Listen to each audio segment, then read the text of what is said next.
Good evening. Today is Tuesday, September 2nd at 6:01 p.m. We're going to call to order the City of Williston's council meeting. We'll have roll call by Ms. Latricia Wright. Mayor Goodman. I am here. I'm still here. Council President Hinds. Here. Vice President Cox. Here. Councilmember Jones. Here. Councilmember Martin. Here. Councilmember Riccio. She's absent. City Manager Sue Beaudet. She's absent. Attorney Kiersten Ballou. Here. City Clerk Latricia Wright. I am here. And all other staff. Thank you. We'll have opening prayer and pledge of allegiance to the flag. Mayor Charles Goodman.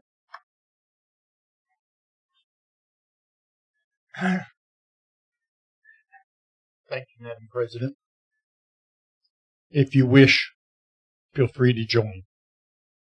Lord, we come to you today, struggling to make decisions. Sometimes we make wise ones, sometimes we do not. But Lord, you know in our hearts, and each one of these council members' hearts, they do the best that they know how. So I ask you to be with them, to give them the strength and the wisdom to make the decisions that they must make for all 3,000 plus of our residents. And Lord, recently, I witnessed what I have prayed about over and over in these meetings, where one of our officers had to go up to someone who claimed they had a gun, and he was trying to avoid bloodshed. And through the courage of this officer, no blood was shed. So I thank you for the wisdom of our police chief and our police officers, and for their courage and conviction. I ask all this in your name. Amen. I pledge allegiance to the flag of the United States of America and to the republic for which it stands, one nation, under God, indivisible, with liberty and justice for all. Thank you very much.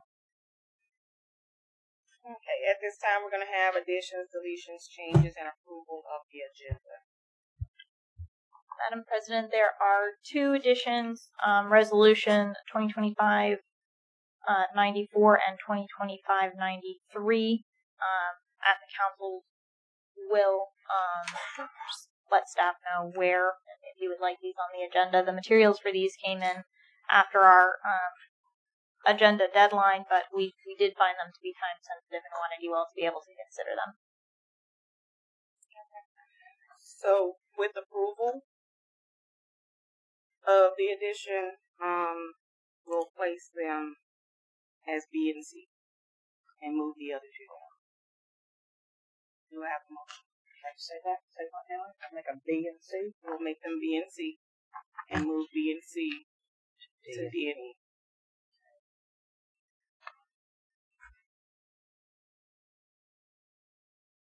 Can I get a motion? Move approval of the agenda with those two additions. I'll second. I have a motion and a second. Any discussion from the public or the council? If none, we move to vote. All those in favor say aye. Aye. All those opposed say nay. We approve the changes 4-0.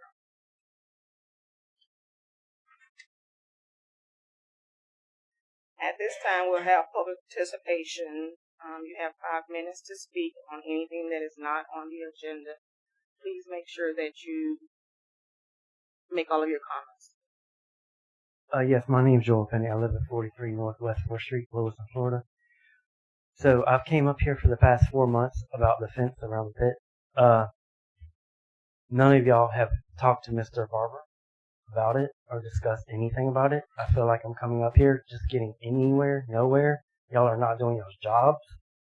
I just was wondering, isn't there time limits on y'all? Like 2 years or something like that? For y'all to be on council? You mean, how often do we run?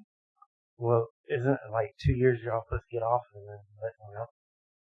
No? There's no term limit at the moment. Is there a way we can address that and make a term limit? On the For agenda. On the agenda. Because I just feel like every time I come up here, just say something. Mr. Barber is here, and he was at the last meeting as well. Why should we tell him something he's heard? Because y'all are supposed to talk to him about, asking about how we can start getting fence put up around it. And nobody's mentioned anything to him about it. And it's been 4 months.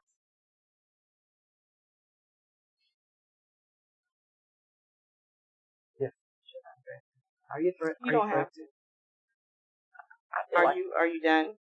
Yeah, I mean, I just want to know why. I mean, y'all haven't said anything. So after, if you're completely done, because you still have 3 minutes. Yeah, I'm done. Okay. So after we address you, then there's no more conversation. So that's why I'm asking, are you done? Yeah, I'm done. If you would like to address this. I just want to Jones. comment that we don't run the city on day-to-day. The city manager does. The city manager tells people what to do. We don't. We don't tell employees what to do. I wish we did. We probably could get things done a lot faster. But that is not our job. It is not our job to tell employees what to do. We can make suggestions to the city manager, but the city manager runs the day-to-day operation of the city. And the department heads under the city manager run their departments. All I'll say. Anyone else on the council have anything to say? Thank you, Mr. King. Is there anyone else?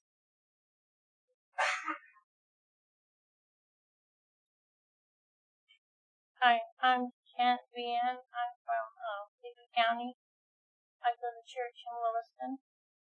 And I'd like to propose that the Pioneers be labeled at the high school new mascot instead of Red Devils.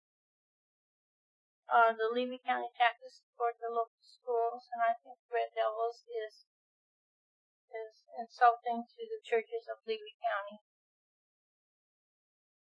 And it's also insulting to the Boy Scouts and the Girl Scouts. I think the Pioneers would be a better name for them, and the mascot would be a wagon, a prairie schooner. It's encouraging for the future. Thank you. Ma'am, I'm sorry, could I get your name again? Haniff-Riccio. Stop. Capital V-I-E-N. Thank you, ma'am. I have a question. Council, do we have any jurisdiction over the school? That's a county issue, correct? We do not. That's what I want to say. Is there anyone else?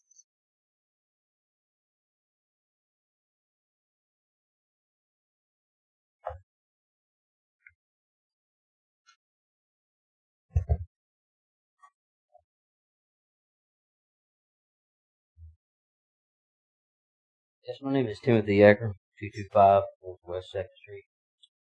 I've come up here several times about the water and stuff, and everybody says it's up to code, which I disagree, and much everybody else knows it's not. So I just got a few questions. Where do I begin? Where's the great infrastructure to support all the vehicles, insurance, city employees, 131? You, the city council, previous manager, and current manager, supervisors, run Williston completely into the ground by mismanagement. No business really wants to come here.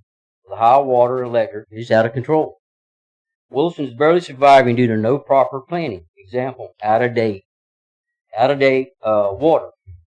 No real plan to bring it up to modern standards with Schedule 80 pipe, which costs have more than doubled since 2023. Metal pipes that are averaging in the 1950s, I looked it up on Google, for Williston. Williston needs supervisors that can lead by example, not excuses. Question. Is the city prepared for an extreme emergency like scenario? What if Williston has a dozen water leaks at one time? Shutting down all of Williston. Are y'all prepared? Worst case scenario. Do you have any supplies ready on hand? Then what happens if the patches are 3 times worse than what they are into a snowball effect? Who's accountable? The city council is 100%. The city manager is 100%. The administration is 100%, and the supervisor of the board are 100%. And you are not prepared. Example, Southeast, 2nd Street 329, they went and fixed where the hydrant is, right beside the house, they had to order the pipe. As a prime example. And then right in front of his sister's place, they fixed a patch, and it's already leaking again. Right there by the highway. Been leaking now for 3 weeks. There's 6 P's in work. 6 P's in work that is not practiced here. Proper planning prevents piss poor production, which relates either to loss of money or making money. God help Williston. God help the citizen. Give me extra concerned citizen for the people.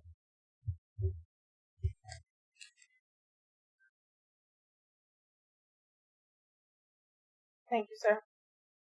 Does anyone have any comments? Is there anyone else who would like to speak? Good evening. Jacqueline Appling. I'm just really just attending tonight to give updates on a few of the things that I've been working with. To thank a couple of people. We've been continuing with the softball team. I think we have a game that's coming up on the 24th. And I think we know the location will be at the youth field. Coach will get more information on that. We're working with Jonathan again. Continue to work at the park. So water is out there now. We're working on that project.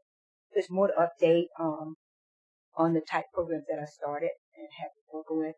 Chief Rose, the Young Pioneer, we're working on that project continuing. So just an update until as I keep you updated on those little activities and projects that we continue to do to keep Williston growing fire in our community. Thank you.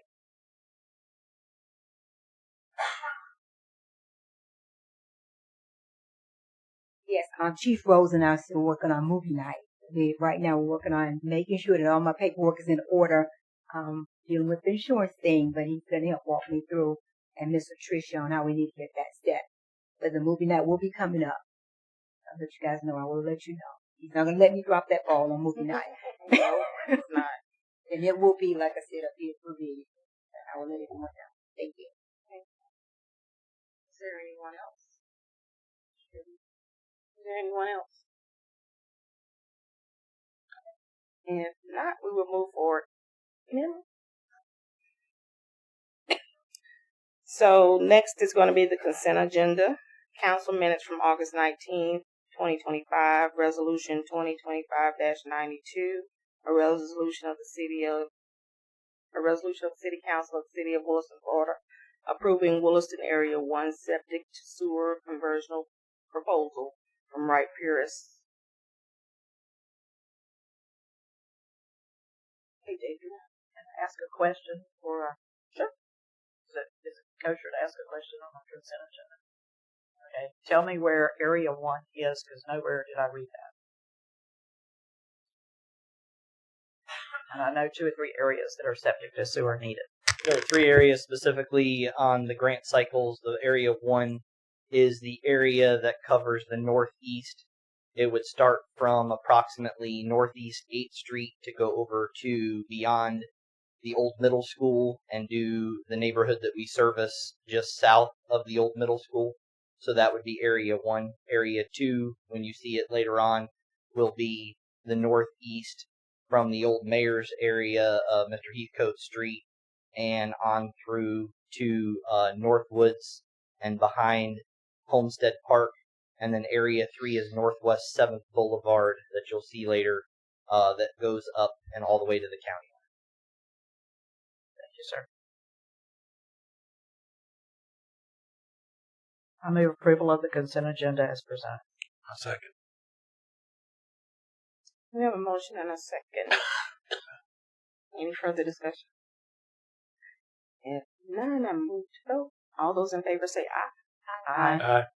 All those opposed say nay. Motion passes 4-0.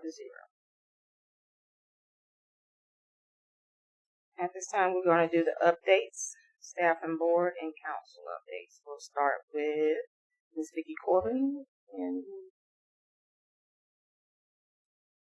okay, that's fine. That's what you get for sitting in that chair. If she has nothing, then our city attorney, Kiersten, do you have anything?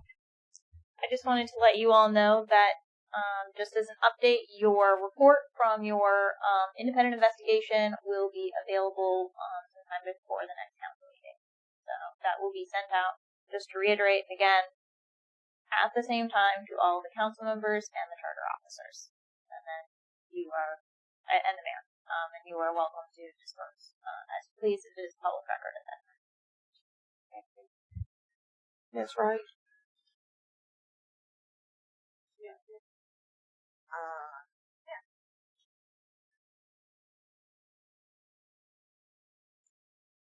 This is really a announcement. Florida League of Cities, United Voices for Florida Municipal Government, recently appointed several of our council members to their legislative committees. And I just want to announce that President Hinds was appointed to the Development Code Compliance and Redevelopment Committee. Vice President Cox was appointed to the Municipal Operations Policy Committee. Councilmember Martin and City Manager Sue Beaudet was appointed to the Utilities, Natural Resources, and Public Works Committee. And Councilmember Jones was appointed to the Intergovernmental Relations, Mobility, and Emergency Management Committee. So congratulations to you all. Thank you very much for being on board when I asked you all to sign up for a committee. I really appreciate that. How about yourself? And I am again back on the Development Code Compliance and Redevelopment Committee. So thank you. Thank you. I just want to make one comment about that. To see so many people from one small town, from one small council, on the Florida League of Cities Legislative Committee is almost unheard of. They are appointed by the president. We have a new president who was just sworn in August, and we all had to make application for that new president. And some of us have served before. It is a 3-month commitment, and then a legislative conference following that 3 months. And I have learned so much by attending those sessions that it's unbelievable. So I just wanted to say I'm really proud that we are mighty in numbers. Yes, Chief Rose, you have anything? Any other staff? Yes, Ms. Kim. The first thing that I would like to acknowledge is the electric department. They have everything but 2 make-ready poles completed, so a small win for us. And also, what is in front of you, I handed out, there's 3 packets. The one with the handwriting on it is with their names, Cody and then Kurt. The first page is where Mike and I sat down and configured what the hours were. And then the second page has Cody's calculations. And when you go to the smaller print, this is where I kind of created a calculation of my own based on the number of what Mike Miller and I did for the figuring out the hourly wages. And then in the separate packet where it's real small, that is stapled, this is Stephen Bloom's soft numbers that we got at noonish today.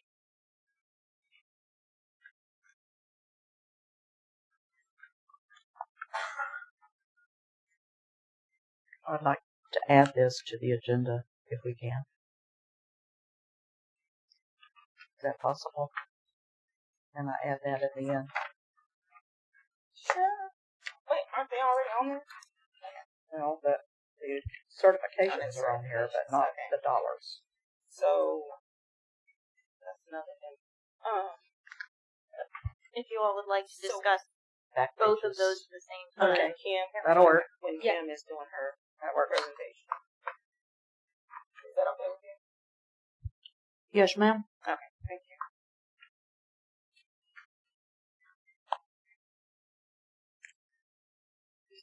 Yes, just an announcement for this Saturday, September 6th at 11 a.m. Williston Fiber will be hosting an open house here at City Hall in the community room and here in the lobby atrium of City Hall. That is open to anyone in the public, and we look forward to people coming, having a presentation, and having any questions that they may have answered about it. Hopefully we'll be able to answer those questions. So it is out on Facebook, but for anyone who wants to come and be a part of that, there will be some refreshments and whatnot served. Thank you so much. What time was it again? 11 a.m. On Saturday, September 6th. I think we have We got a lot of input that they wanted it during when they could come and when they weren't actually at work, so we wanted to make sure we facilitated that. appreciate that. Can I don't know who does the Facebook post. Can we post every day or after Facebook? There's a question about Wawa and they're way down. So if we could just get posted each day as a reminder, people We don't will always. do that the rest of the week leading up That'd to be it. Thank awesome. you. Thank you. Anyone from the council? Wawa is coming. Thank you. I appreciate that. You've read otherwise, but they are coming. BJ spoke to them personally after we saw what we saw on Facebook, and we were called every name in the book. But she called. Yes, the permit has been ready for months. It was waiting for them to give us. They couldn't decide who their contractor was going to be. Once they decided that and gave us the license number of that contractor, as far as we're concerned, we're ready to go. I hope to see some movement up there soon, so we don't have to hear this anymore. Anyone else on the council? Mr. Mayor, do you have anything for us? I don't want to be a bazooka again. Yes, I do. Thank you. Honorable President Hinds, council members, I want to take a moment to thank you for the time to address an item that is dear to my heart, the Williston Animal Shelter. That this city donated a great deal of money to help it become a reality. As I see the issue, the idea of one manager and 2 part-time workers is unsustainable. To adequately run a 16-dog plus cat shelter, it is just unsustainable. But that is, of course, for the council to decide. I have some knowledge of what it takes to maintain a shelter and help to get the animals into forever homes. First on my heart is the animals. To get these adopted into homes, they must be socialized. You cannot lock up in a cage an animal and have any hope of rehoming them. It is well known, even humans are given a chance to get out of their cells, and other creatures are no different. It is well known that if kept in a cage for too long, animals become unadoptable. I have put forward, without support, the idea of using inmate population to walk the animals, thereby giving the inmate and the dog, both dealing with incarceration issues, a chance to socialize. I see this as a win-win issue. The police department under my authority has agreed to handle both codes enforcement and the animal control responsibility. And I am now bringing it to your attention, the fact that as of October 1st, 2025, the code enforcement officer will not be at the city animal shelter except for animal control issues. The shelter we leave in the council's capable hands to run as they see fit. Yours, Mayor Charles Goodman. Thank you, Madam President. Thank you, sir. I was talking with Nikki today. I came by and asked about Wawa. It was good to hear that they got their stuff going. But everybody's calling her about stuff with the animal shelter. She's got so much other stuff that she's doing because she's a planning assistant that, you don't need her to get burned out and snowed under one thing and trying to handle something else. So I just told her, said, look, just email them back and tell them, sorry, that's not my thing. So we got to make sure that we get somebody in there so they're not calling her. Has the job been posted internally? Yes, with the new salary, it's internal. It's going external next week. Okay, so nobody interested internally that you're aware of, or are there people that might be? I've gotten, the first time we posted it with a lower wage, I got nothing. The second time it got posted, I haven't gotten anything yet. Okay. And you'll go live with it next week, you say? Yes, ma'am. Yeah, we need to do that as soon as we can. It'll hit the day it's after the day. Thank you.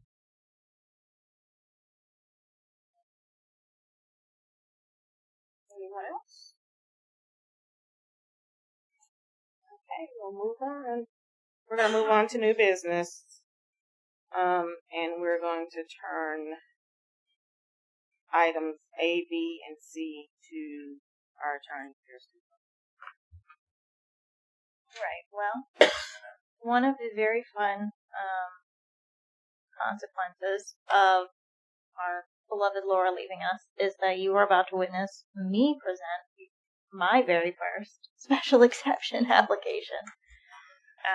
So bear with me. This is Resolution 2025-91, a resolution of the City Council of the City of Williston, Florida, approving a special exception, SE 2025-02, for allowing a home occupation for catering at parcel ID 048190050A, 741 Northwest 7th Boulevard, and providing an effective date.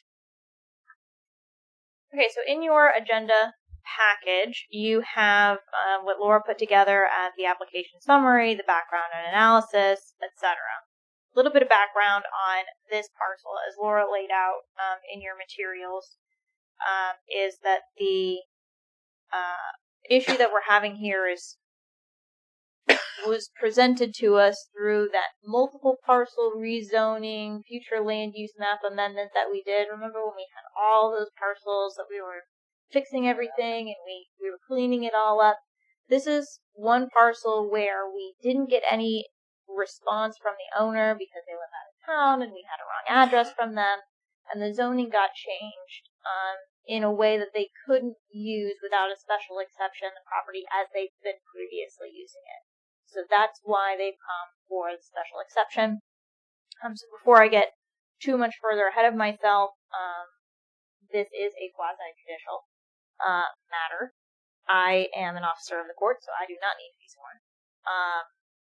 If anyone else intends to speak on this issue, please stand so that you can be sworn.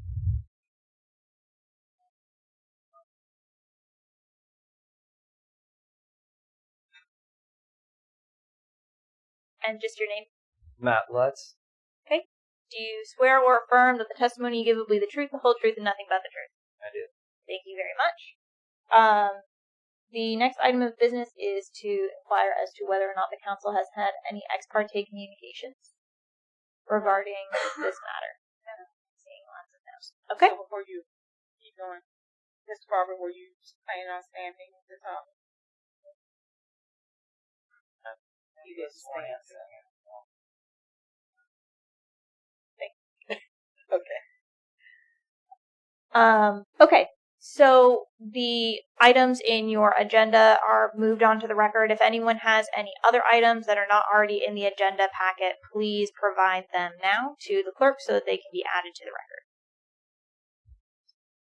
Okay. All right, now it's time for staff presentations. I'm going to talk. And then I'll turn it over to Mr. Lutz. So Laura's laid it out pretty well for you all regarding the analysis. So essentially the special exception is the counterpoint to a variance. So remember, variances run with the land and special exceptions run with the owners. So this is a special exception request regarding home occupation. It is an allowable use on this zoning with a special exception. I'll let Mr. Lutz talk to you a little bit about what exactly his home occupation entails. But essentially, it's a commercial kitchen. They do catering and that kind of thing. So the analysis that Laura did took into account the ingress and egress of the property, parking, utility screening signs, all of these other kinds of things. Latricia, if you'll scroll down to page 12. Yep. So these are all of the matters that are put into determination when deciding whether or not a special exception is appropriate as requested. So all of these are factors that were weighed both by Laura in making the recommendation to the Planning and Zoning Board as well as by the Planning and Zoning Board at their most recent meeting when they recommended approval to you all of this special exception. So that is it for me for right now, and I'll turn it over to Mr. Lutz for his anything you want to add. I think you've basically covered it. We bought the property. It was commercial until last year. We operated out of it until COVID hit and shut down the catering industry. We got other jobs, and we decided that we were going to open the catering business back up now that everything's kind of gone back to normal. And when we went to apply with the state for our approval, they said pure zone residential, which was news to us because we bought the commercial property for it to be a catering kitchen. And so then we found out we had to go through this process of trying to get a special exception so that we could start using the kitchen again. We did a big renovation to it when we bought the property, put in commercial hood, commercial gas line, all sorts of equipment. So we spent a good deal of money to get it to be a commercial kitchen. So yeah, we're just, here trying to get things back up and running. It's mostly just a production kitchen. We don't host any events. We don't have a lot of trucks coming and going from the property. It's basically a chef, maybe one or two prep support staff. And other than that, everything is going just on a van out of the property, being taken over to Gainesville, UF, assisted living facilities, gyms, and just delivering meals and stuff like that. So I'm here if you guys have any questions about what we're doing. It's not like a big business. We're not going to have a lot of traffic. All right. With that, council, it is time for public comment, if there is any public comment.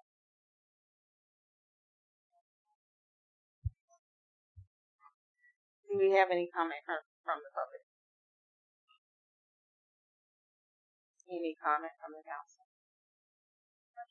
You said it's mostly a commercial kitchen. What's the other part of mostly?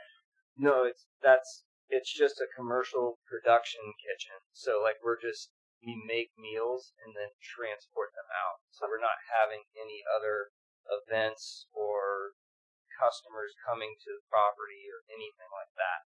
So it would just be possibly a delivery of food once in a while, but this is mostly going to be where we're able to actually go and buy the food and bring it to the property in a van.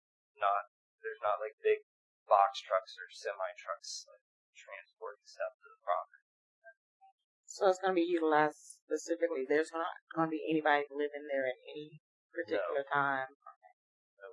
And that's why we missed the certified letter too, because we don't live there. So instead of the certified letter going to our mailing address, it went to the property, which then was just turned around and went back to you guys, and we never heard about it. So we tried to apply for the use. Okay. So if most of your catering jobs are in Gainesville, Mm-hmm. why in the world did you choose Williston to build a catering kitchen? Well, That's just out of curiosity. my friend owned the property. He bought it commercial. Okay. And I was looking for a place to set up a production kitchen so it could be anywhere. And he was looking to unload the property, so I bought it off of him as a commercial property for the sole purpose of doing this. Got it. And then it got rezoned. Any other questions? Move to vote. Do you have anything else that you'd like to add? You'd get a rebuttal period if you'd like one. No, I'm just here to answer any questions. Right. Nothing further from me, so. I would move approval of resolution 2025-91. Have a motion and a second. Have a motion and a second. We're going to move to vote since we discussed. All in favor, say aye. Aye. All opposed, say nay. Motion passed 4-0. Thank you. Yes, sir. Thank you.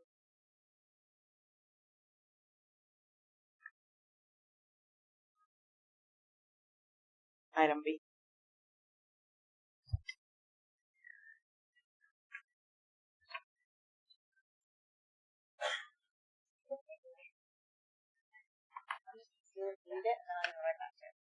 This is Resolution 2025-93, a resolution of the City Council of the City of Williston, Florida, approving the amendment to the State of Florida Department of Transportation Public Transportation Grant Agreement for financial project numbers 442505-1-94-01 and 444473-1-94-01 regarding the Williston Regional Airport, authorizing appropriate parties to sign any documents required to execute such amendment on behalf of the City of Williston and providing an effective date.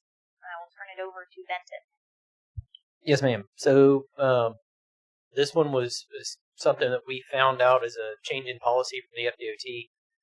We didn't find out until last Wednesday that they're requiring resolutions on every piece of paper that they attach to a grant, which I mean, it's a solid policy, but it's new to us.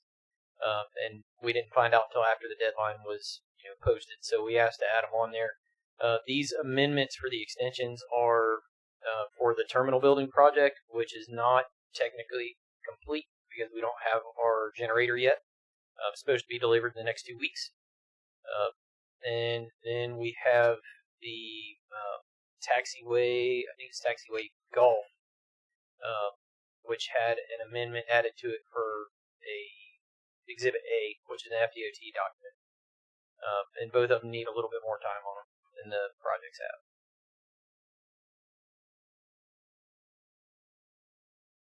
This is the extension. Yes, ma'am. And then there's the next one. They're both in one. Okay. Do we have another one on there, or is it that one's later? Push to the next one.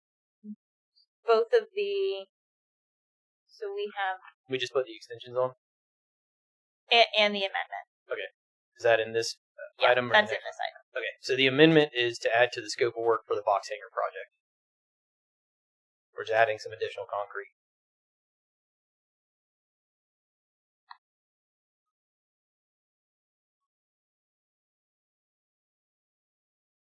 So you say this is going to add a little bit more time? Yes, ma'am. Is that March, if I going remember to right. March? Is that going to cause us to have to forfeit anything or pay extra on? No, ma'am. That's why we're putting the extensions in. Not if they grant the extension. That will be okay. Right. Right, and FDOT is already blessed off on the extensions. We have to go through the formality of putting a resolution together to submit into the JSIP program, because that's an expectation of theirs now. I make a motion that we approve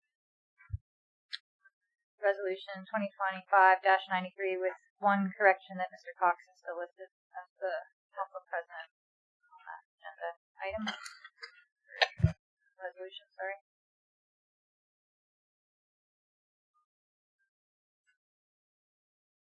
Have a motion? Do I have a second? Second. Have a motion and a second. Any discussion from the public? Any discussion from the council? If none, move to vote. All those in favor say aye. Aye. All those opposed say nay. Motion carries 4-0. Thank you very much.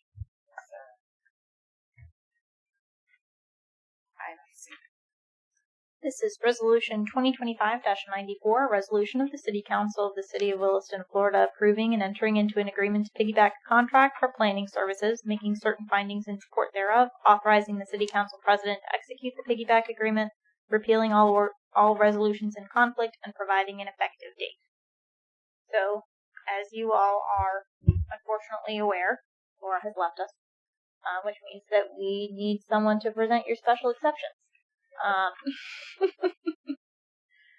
The contract that Levy County recently, I believe in May, entered into with JB Pro is attached in your packet. Under Florida law, we are allowed to do what's called piggybacking, which essentially means that if another government agency procures through competitive procurement a contract, we are allowed to say us too and tag on to that, which is essentially what this is. So in your packet, you have the resolution, you have the RFQ that was put out by Levy County for the services. You have the responsive documents that JB Pro provided to Levy County. You have the contract that Levy County entered into with JB Pro, and then you have our contract agreement, which is essentially a 1 to 2 page document which says everything that's in that contract with Levy County is exactly the same. All the prices are the same. All the expectations and terms are the same.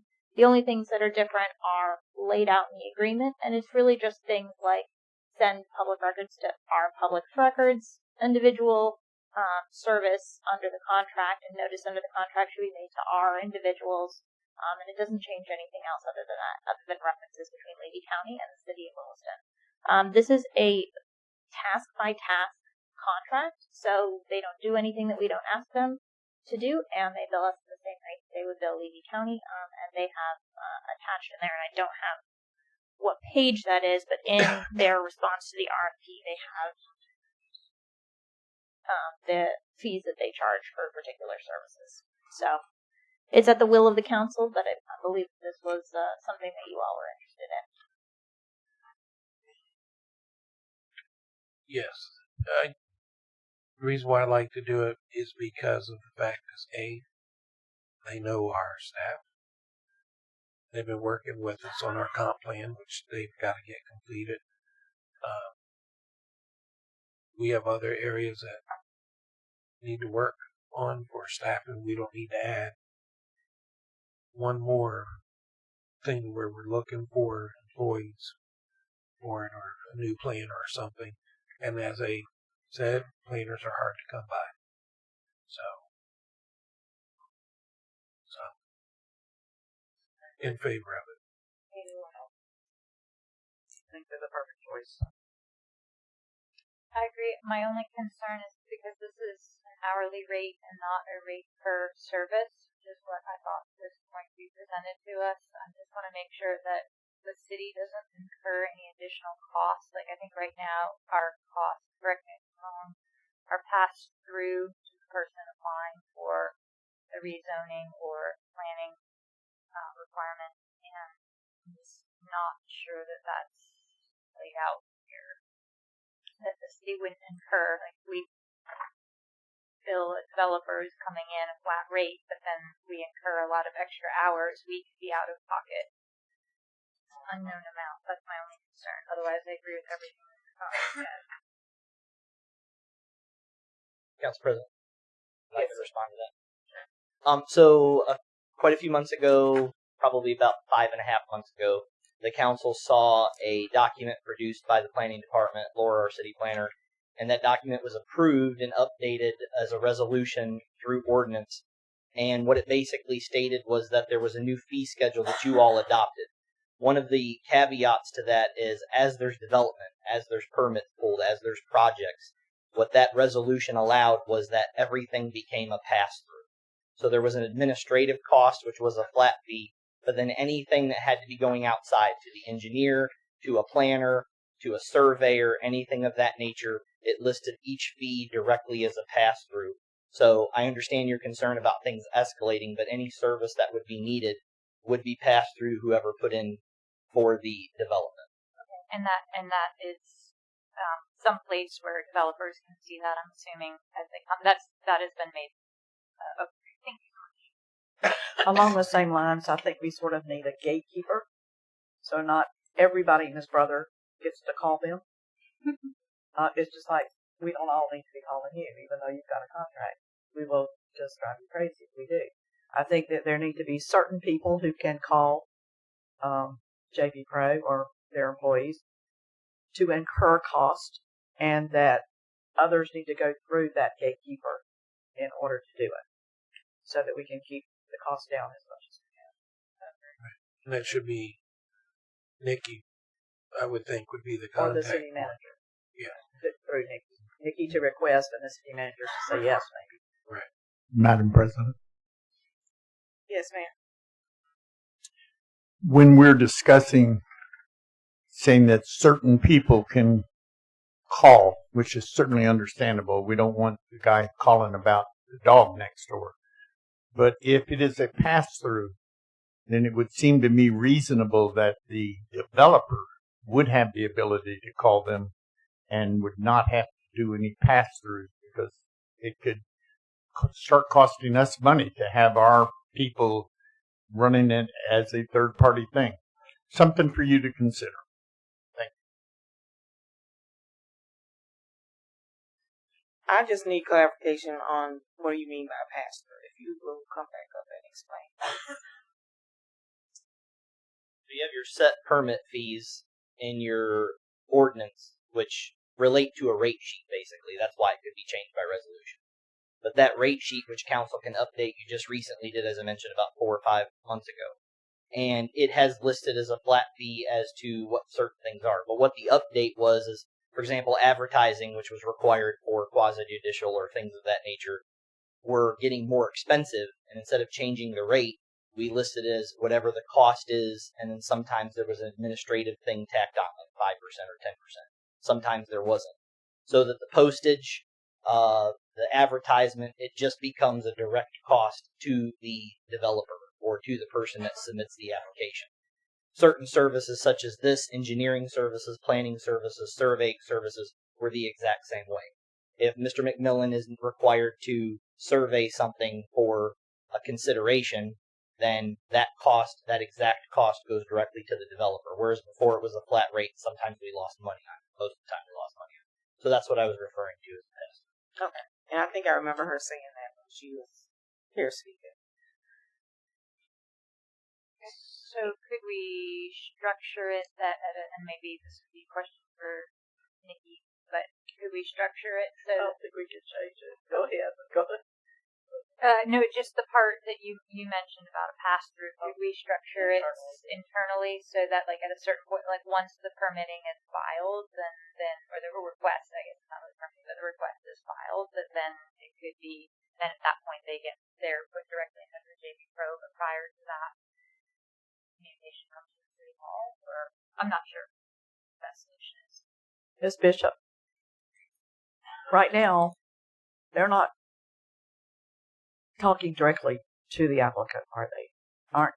JB Pro is not right. I know, but I mean, our employees would talk to them, not JB Pro. Right. Yeah, I think it would go through our people. I don't think the applicant would actually be calling JB Pro.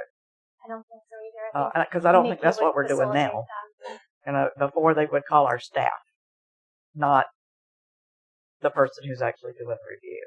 I think Nikki would facilitate that. Yeah, That's that's where right. her I think Nikki importance would. comes in. And I think that's why she said that she preferred her to stay. Right. Yes. Because she knew the information. Yes. And if Nikki had questions, she would contact JB Pro.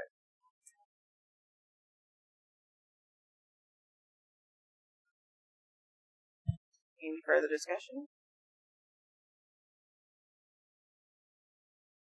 I make a motion we approve resolution 2025-94. Second.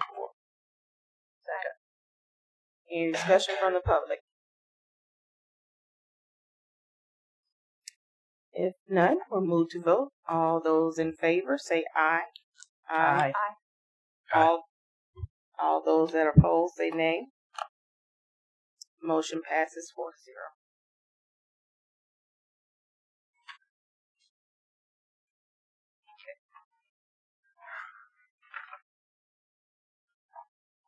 So next on our agenda is going to be item D, discussion with possible action, certification audit, HR Director Kim Troy.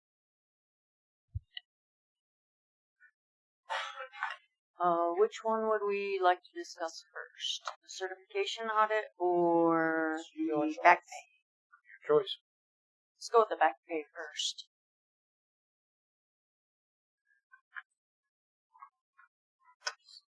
So like I stated earlier, that the ones with my handwriting on it, that's got Kurt and Cody's name, this is the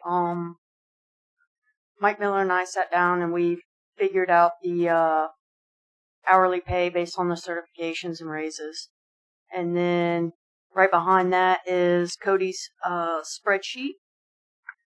And then the smaller print is what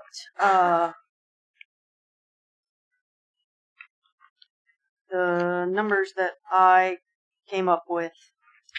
The ones that I came up with, it was a little difficult to understand what was pulled from Edmonds, because there were some repeats in there.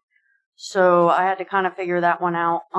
Kurt's was a lot longer, but a lot easier to figure out. His was more straightforward. And they're all relatively, there's basically a low, a high, and then Steven's numbers fit right in the middle. And you said that Steven's numbers were soft. He has not done a final calculation. This is just his first run through the numbers. Yes, ma'am, that's what I was told in the email. That it was just soft numbers.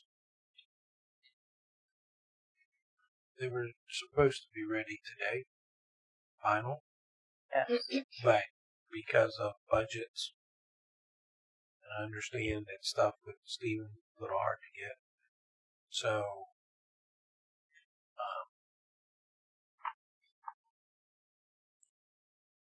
I'm okay. Give her 2 weeks to come back with it. You know, he's with the final answer. To give Steven 2 weeks to give him the final answer.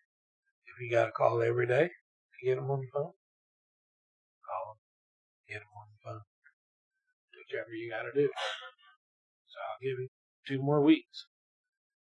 The other option that I think we could do in an effort to get the employees who, they have been owed this back pay for a significant amount of time, is to do possibly an installment that would be a flat rate today. That again, I don't know about payroll, how all this works, but to do an installment, the difference once we get the numbers from Steve and paid, if A, that's appropriate, and B, that means something to them. So I think we're gonna have to find out where they want to meet in the middle, because their amount is higher. Her amount is lower, and Steven's is somewhere. Steven will come back with a definitive. This is Steven just hasn't gotten the exact. He will come back with this is the exact amount. Yeah, he's off the computer. He's off the payroll computer. And we have to go. We have to go with his numbers. With his numbers. I just hate to wait another 2 weeks. I agree. And we haven't changed their rate of pay. That's driving me crazy. We know we owe it to them. We know their rate of pay is not right. And we haven't changed it still. Every payroll that goes by, we owe them more money. Mm-hmm.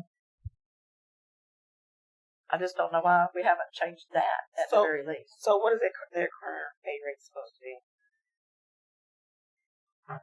Who even knows? We did know. Kim might know. Is Kurt, you're supposed to be tentatively 57? I have it if you like. It's from the budget. It's the staffing plan and the budget. It's correct. He did correct it in the budget. Correct. You're right. So I have that if you'd like it. And have the appropriate PAFs been filed and submitted? We can't submit those until we get approved because it's including the back pay. So that's just hanging on us today. But we could have changed their rate of pay so that it was going lower. And know that the back pay was still forthcoming. Right, the PAF can be filed. I think. Me either, but I mean, So we if promised we- this the to them for PAFs can be months. filed with If the we- current If we pay. submit that to Lori, she's going to back pay them immediately. Their current hourly rate will. Yes, ma'am. That's the way it's been done. When I searched through emails looking for certification audits and everything else, it is back paid to the date of the certification. So if I submit those today, which I can, it's without we don't have a resolution to submit those and she will pay it out. I agree with something that Ms. Martin said is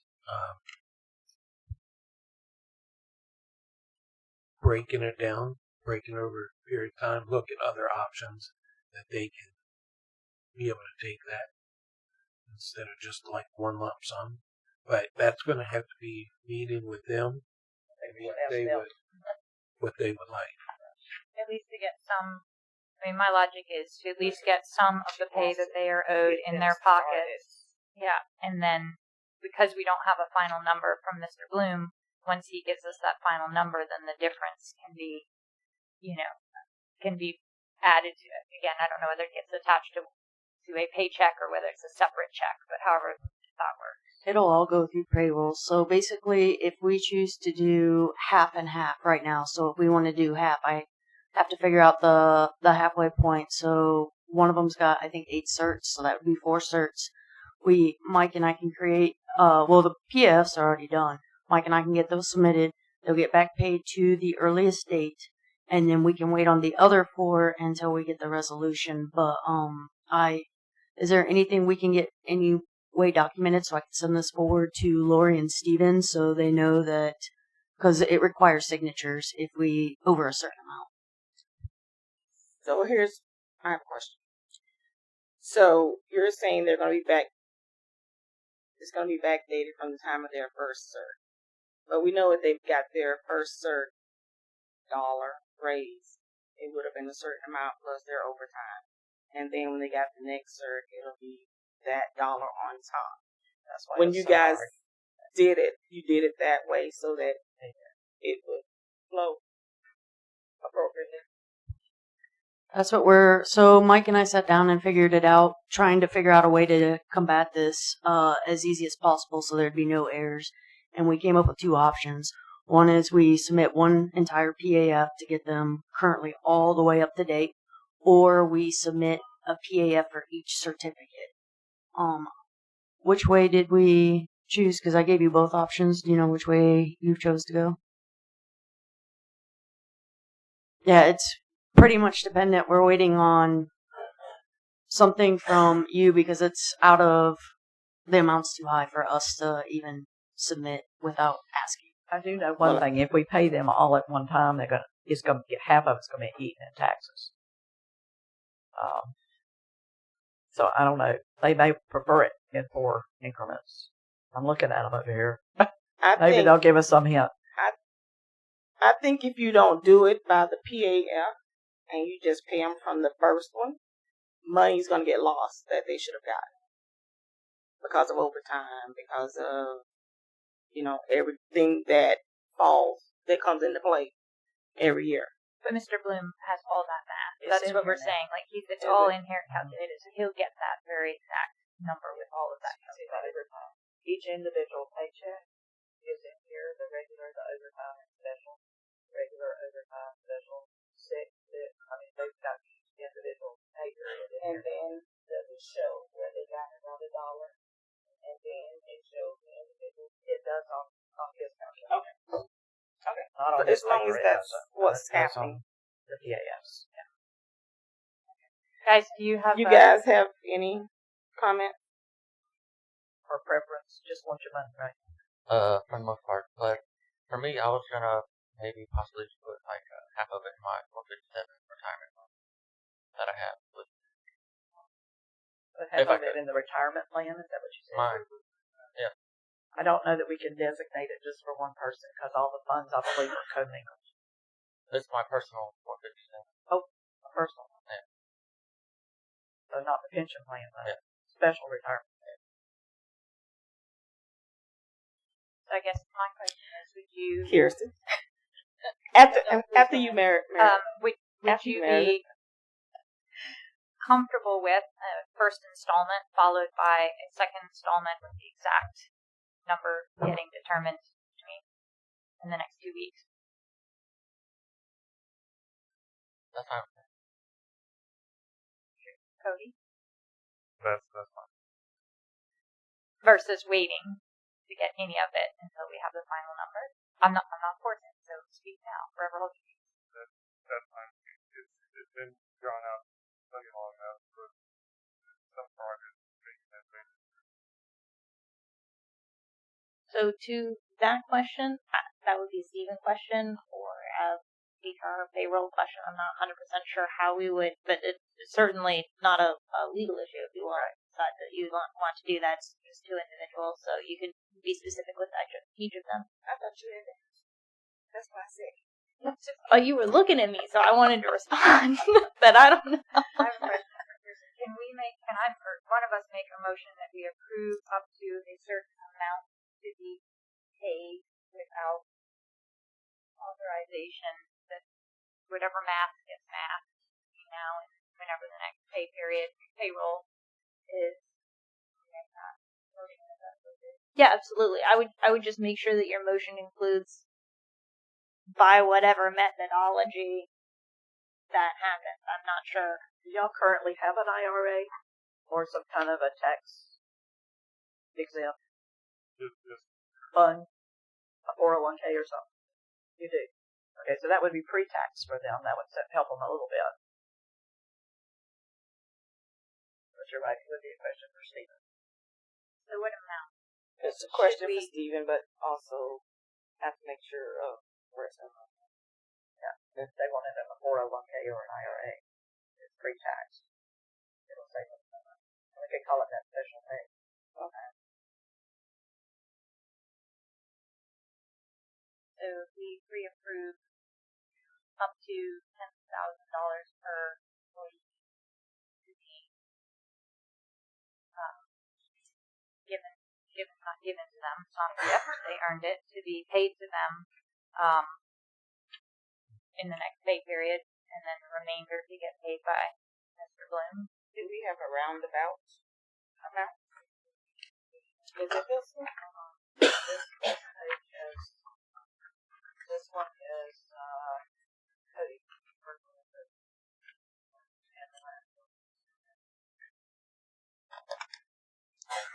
First part's been there a whole lot longer. Yeah. So Cody's soft numbers from Stephen is $11,067.50, and then for Kurt the soft numbers is $23,526.25. $10,000 going to give us I enough. say five. Just to be sure. 5 now, and then in 2 weeks he needs to have us full, and then 10 to talk about. We do 5 for Cody and 10 for Kurt. Yeah, just to be sure.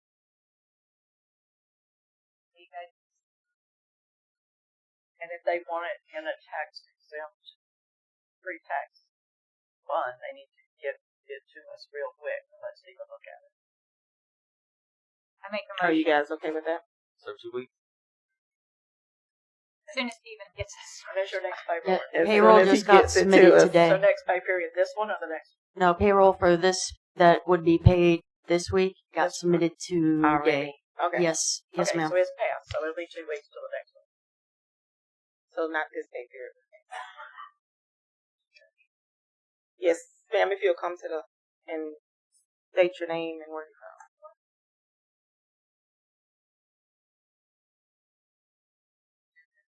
regarding the issue at hand, but I'm Shanna Church, 590 Northwest, 4th Place. So my only question regarding the first allotment for our guys over here is, isn't it true that anything up to or $10,000 or more would have to be taxed even more with income tax time? We'll do 999. Y'all are amazing. Thank you. We'll make it work. Because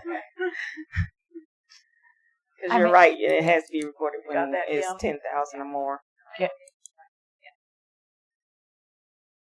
I make a motion that we approve an initial installment of $5,000 for Codio Camp and for $10,000 for Kirk Williams. Sorry, $9,000, $999 for Kirk Williams to be paid to them in the next pay period. It's the first installment, with the following installment being the difference between the first installment and the exact numbers that Mr.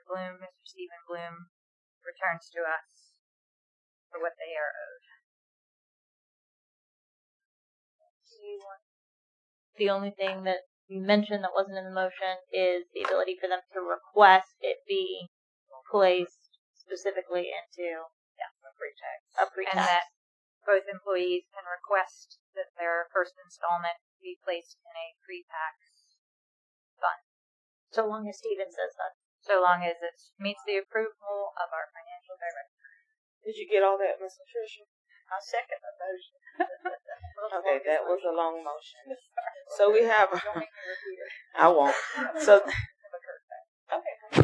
we have a motion and a second. Any further discussion? On the second one, should I get the second one? The pre-tax one. I'll take the first one. Installment. The $9.99. You want them all at $9.99? No. No. Yeah, I'll take the first one. Yeah, and then Yeah, the second one. The motion did. I think the motion was only allows for the you first one. to choose. So if Okay. you want to, you can. You don't have to. Okay. Ms. Debra. Any other discussion? In the same department, there are others with certs that haven't been paid for. We're kind of waiting alone. They've been waiting a long time. Are others in the same department gonna? That's next on this agenda item. Yes, actually, here. Thank you very much. Okay. I was trying to wait until you finished. But it's good. All right. Any other discussion? Seeing none, I move to vote. All those in favor say aye. Aye. Aye. All that opposed say nay. Motion passes 4-0.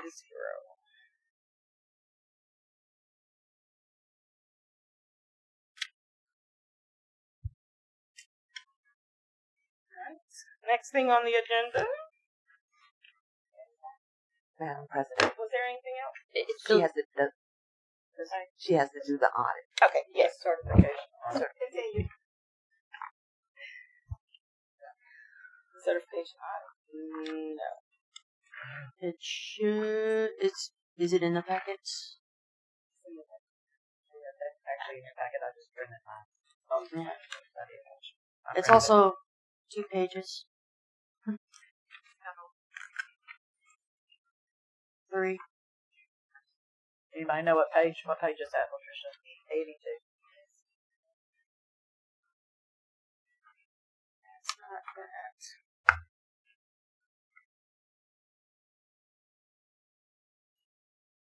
Oh, up there. Gotcha. Go ahead. So this is what is currently in their files that I know of, and what I have found through emails, and this was an extensive audit. I had to search every email looking for PAFs, looking for certifications, and I got with Public Works, Christy, to compare training files, and this is the data that I gather. I have been informed there are some that are not on here that people have, but I don't have copies of them. So, but this is what I do have copies of. It has it's listed by the employee name, what certification license they have, the date of the certification or license. The signed off name is who signed off on the PAF. The last actual signature that's on the PAF. And then the date of the last signature, the date it was submitted to Infomark, and then whether the pay was updated in Edmunds. Some of these I had to follow the paper trail that was in there and look in Edmunds, and it was just an extensive audit, and this is what I have come up with.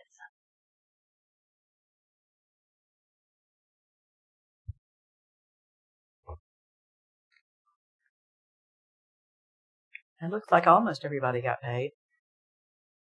I mean, I see a couple that don't have anything there.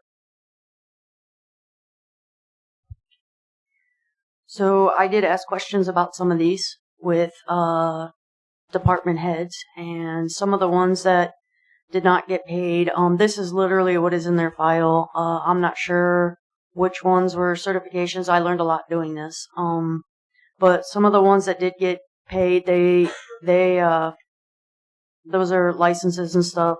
And then some of the ones that there were certifications in there for, the department head, director, however you want to look, stated that pretty much some of them, I'm not speaking for all of them. For example, Barney's Pump was attended by employees, but it is the lift station certification and only is applicable to the lift station employees. And then the FDOT cert pay was up to the department head or director. So if that was the case, why were they allowed to take that particular course? I can't answer that. That was before my time. I'm sorry. So if they took the course, courses have to be authorized prior to them taking it, correct? Yes. Anybody, Mr. Donald or Mr. Bishop. So I can tell you on the education form, there is a block whether the dollar is applicable to the class that we send them to. Mm-hmm.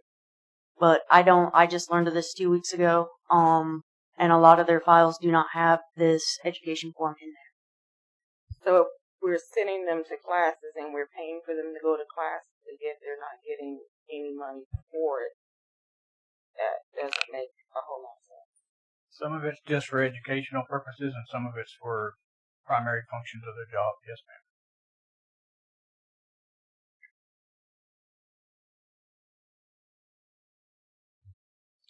It's according to the CBA. So the CBA does require a threshold of a certain percentage of their job be entailed within the license or the cert. There are some classes that you cross-train. So, for example, you have the Barney's Pump. The reason why electric and some of the others win is because they can help troubleshoot in those areas. But they're not the primary on it. That's going to be your lift station techs. The FDOT, your people who got your raise were the people that actually have to take the civil liability for DOT. But we sent the staff so they know how to properly set up a DOT zone that's approved and can be inspected by a DOT official. So it's still part of their job. But let's say I send 2 staff members to go set up DOT for the leak in front of Babcock's, and DOT comes, examines the plans, it meets compliance. Let's say it doesn't meet compliance, it's not the ones that set it up, it's the ones the supervisor or the crew leader or the field supervisor, whoever it may be, that takes the liability. They're the ones that sign off on the plans. Typically, certs, things of that nature, what you just dealt with electric, is because of things that they take criminal or civil liability for. People that are in the gas, they take criminal and civil liability for it. So it has to do with responsibility and who's accountable. But it doesn't mean that you don't have staff that's going to be working around that substance or that chemical or that utility that doesn't have to have the training to not endanger somebody else that they're working around. So it just depends. I mean, we could go through each and every single one, but that's why the CBA dictates that it's a department head's discretion and that it has to do with a contingency of how much of their job it entails. Thank you for the explanation. Hi. Yes, ma'am. Go ahead. Mm-hmm. I guess I hear what you're saying, Mr. Barber, and my only concern is that the way that it currently has been structured has caused a lot of confusion among staff, and obviously we've dedicated a lot of time and energy to getting this sorted out. So personally, I would prefer for it to be a little bit more clearly defined. If not in the CBA, then certainly in our employee policy. And I think that was, that you guys, I read all of the certifications that everybody sent back that their employees could get, which was great and very informative. But I guess, and again, like, I don't get certified, so it doesn't affect me as an employee, but it certainly affects all the employees. Having what you guys sent back to us be put in a format that basically says these, and Mr. Barber, yours did break it down very carefully. These are absolutely required and mandated, and and then also I think it would be very helpful for the council, certainly from my understanding of how this all works, and for the other employees to understand if there is redundancy, where does the redundancy occur? How many employees do we need to have to create that redundancy? Are they getting paid the extra $1 per hour if they're a redundant employee, or are they not because they're not responsible, if nothing else, but to make sure that the employees have a good understanding of what pay they can get and what is fair. We have a lot of different departments in play, and it's obvious that we need to keep things fair from department to department, and the only way we can do that is with really black and white guidelines. And also maybe, okay, just a moment. And also maybe when you write the job description, you also place in there that these are the educational items that will be completed while employed. And that way you don't necessarily have to say that it's discretionary. We already know this, and this goes into your education as long as you're an employee, in order for us to make sure that we run a well-operated unit. But yeah, so also with that, then have those things that are certified that have to be done based on rules and regulations, and give them those certifications. So it needs to be clear cut, like Ms. Martin is saying. And whether that's done in the job description going forward, and that's something that we address, is we clean up our job descriptions and we list that very clearly, and we state, I'm all for everybody getting as much education as possible, but I think that there could be potential for confusion if somebody thinks, well, if I just if I get all these things, I'm going to get $1 raise for each of these certifications, when in fact maybe only 4 or 5 of them would generate $1 raise per hour for that particular position. And then if they move to another position, obviously that would open up a lot more opportunity for them. So I guess that's my request. I don't know. And it's called continuing education. So if you're doing continuing education, that's not something that has to be monetarily given. Mr. Barber. Mr. Bishop.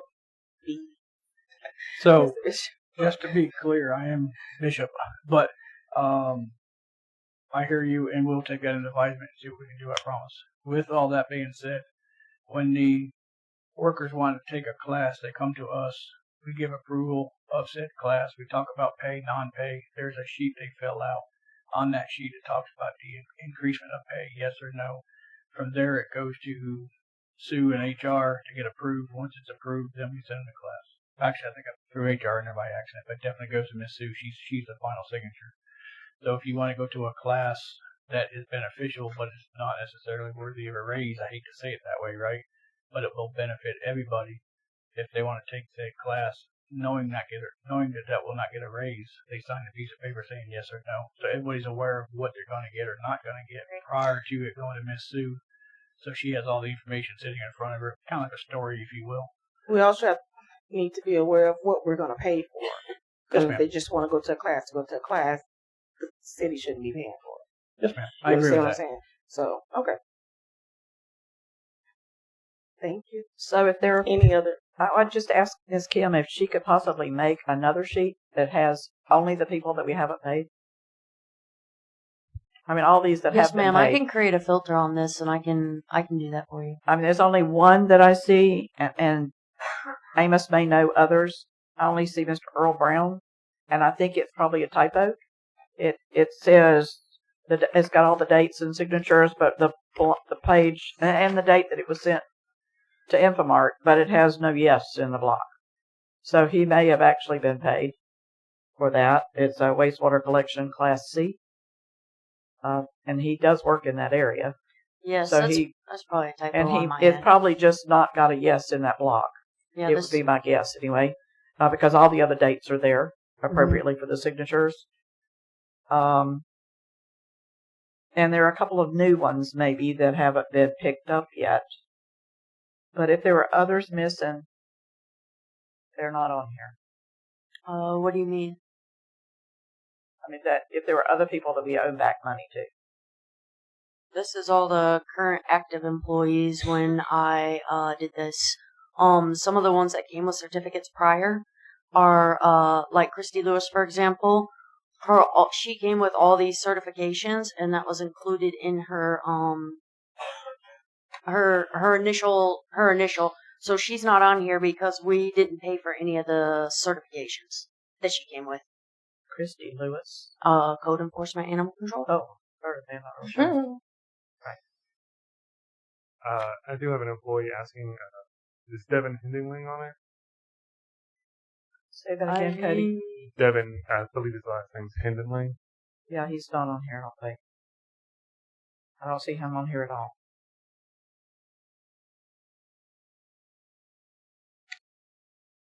I do remember doing his. I don't know what happened with this, but I remember doing his. Because he had came to me about a certification, and I remember pulling it up. I'm not sure why it's not on here. My apologies. Okay, so I would just say if any of the employees know of something that they believe they haven't been paid for, to please let Kim know so she can look it up. And we know Devon is one of them.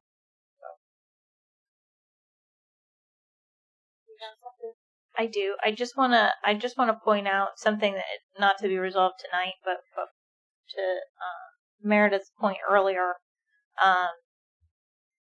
The way that you all have just like a 30,000 foot view, your CBA and HR policy set up is that your HR policy is your default unless your CBA says something. Generally speaking, that's how it works. So your CBA doesn't speak to continuing education. Your CBA speaks to wages, and wages is the section where it talks about certificates. It's nearly identical language in both. So, just for your benefit, I'm going to bore you by reading it because I can understand how it would be confusing, and something to consider would be a change to one or both of these policies to address it. So, when an employee receives, this is from your CBA, when an employee receives a job-related license and or certification within the employee's classification, as pre-approved and determined by the department head, the employee's hourly rate shall be increased by $1 per hour per license or certificate obtained. Okay, that's from your CBA. Your HR manual says, management approval. To apply for benefits under the continuing education program, the employee must submit a request for assistance in writing to his or her department head in sufficient time to allow for the approval process, blah, blah, blah, blah, blah. Essentially, what it then says is the department head will determine if coursework is applicable to the employee's current position or career position the employee can reasonably expect it to occupy. If the employee's application receives a favorable decision by the department head, he or she must request final approval from the city manager. So you may be having individuals, to Jonathan's earlier point, who are coming in and they're applying, I'd like this continuing education, and we're not delineating properly because it's going through the same people, same process essentially. It's not being determined, is this a certificate that's going to get you $1 an hour as determined by your department head, or is this a continuing education, something that's just informing you of updates in your field, and we expect you to have this information, but it's not going to result in $1 raise. So that just sort of a long-term issue to maybe consider. Could be fixed by policy, could be fixed by updating our forms, making sure it's clear one way or the other, but just something for you all to chew on there. Thanks. Anyone else have any Questions or comments?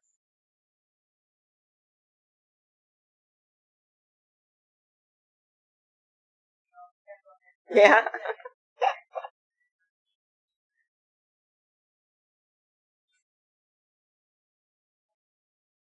Hi, again, Shanna Church, 590 Northwest, 4th place. So my question is involving administration when it comes to situations like this, and something else I'm going to address at the end. Do we have an online system that we use to input this information, such as certain individual certifications, certain levels, to where it automatically documents and keeps track of everything as far as like what all certifications they have, what they need, time frames, anything like that, to make this process just a little easier versus what it appears to be like just going through emails and papers? I'm not sure if that's something you guys can answer, but as something that, as far as the outsiders looking in. Right. We'll let Ms. Kim answer that. So you're talking about a HRIS system, a human resource integrated system. We don't have that here. We have Edmunds. It has an HR portal, and it's very, very limited. It's more of a finance portal. Okay. So it's just, like you said, very limited. We're only able to utilize a small portion. Is that due to funding as far as availability for the full program? That is the full program then. Oh, okay. Okay. That answers a lot. Thank you.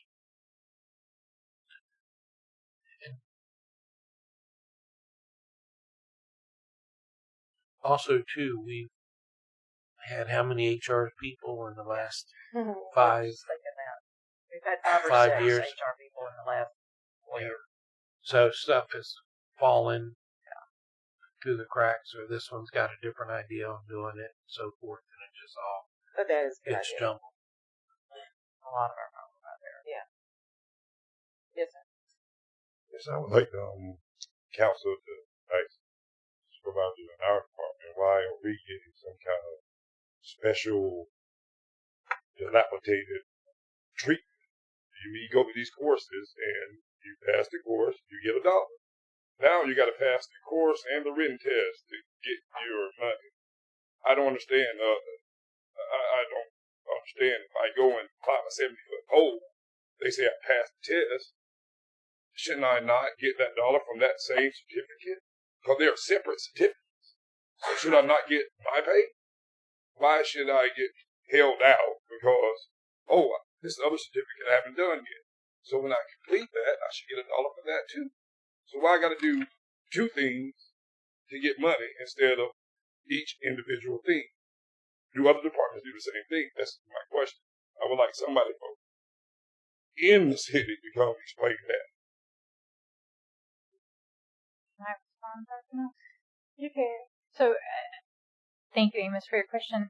That's what I'm asking for, is that in the job, either in the job description or in the city policy handbook, that the definitions of each certification, the number of hours, whether they come with a $1 raise or not, is very clearly defined going forward, so that you guys will, in fact, know that, and that will no longer be a question of, does this particular, is it one piece of this that gets me $1, but then, if I do it in 2 segments, or if it's 2, what's the word that I'm looking for, modules, does each one qualify for a $1 raise, or do you have to complete all the modules? And that's what we're asking for. We are asking for exactly what you're asking for, which is a very clear, definitive answer of each certification and the accompanying raise for each department.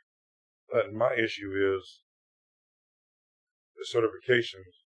So now we're getting chastised for doing this and not getting paid. So we got to wait now.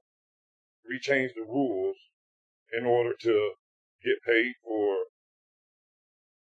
this education or this training we got. Well, I think if you have a certification that was was part of a requirement for your position, then yes, you should have been paid for that, which I think we've addressed tonight with Kurt and Cody, and we are addressing with any employees that feel that they have been certified, that they should come to Kim and present that information. Then she will give us an updated form or an updated audit that lists all those employees, and your supervisors will sort that out with Kim for you. And then going forward, because we can't go back and change the way things were done in the past, unfortunately, all we can do is set it up to be successful going forward and to be more clear so that we don't have this issue going forward. And that's what we're trying to do. I apologize, Council. Y'all didn't get the information I just got. The information I just got is I got to do one thing, then do another thing, and then I get paid. Yeah. I got to do this thing, then that thing, then I get paid for it.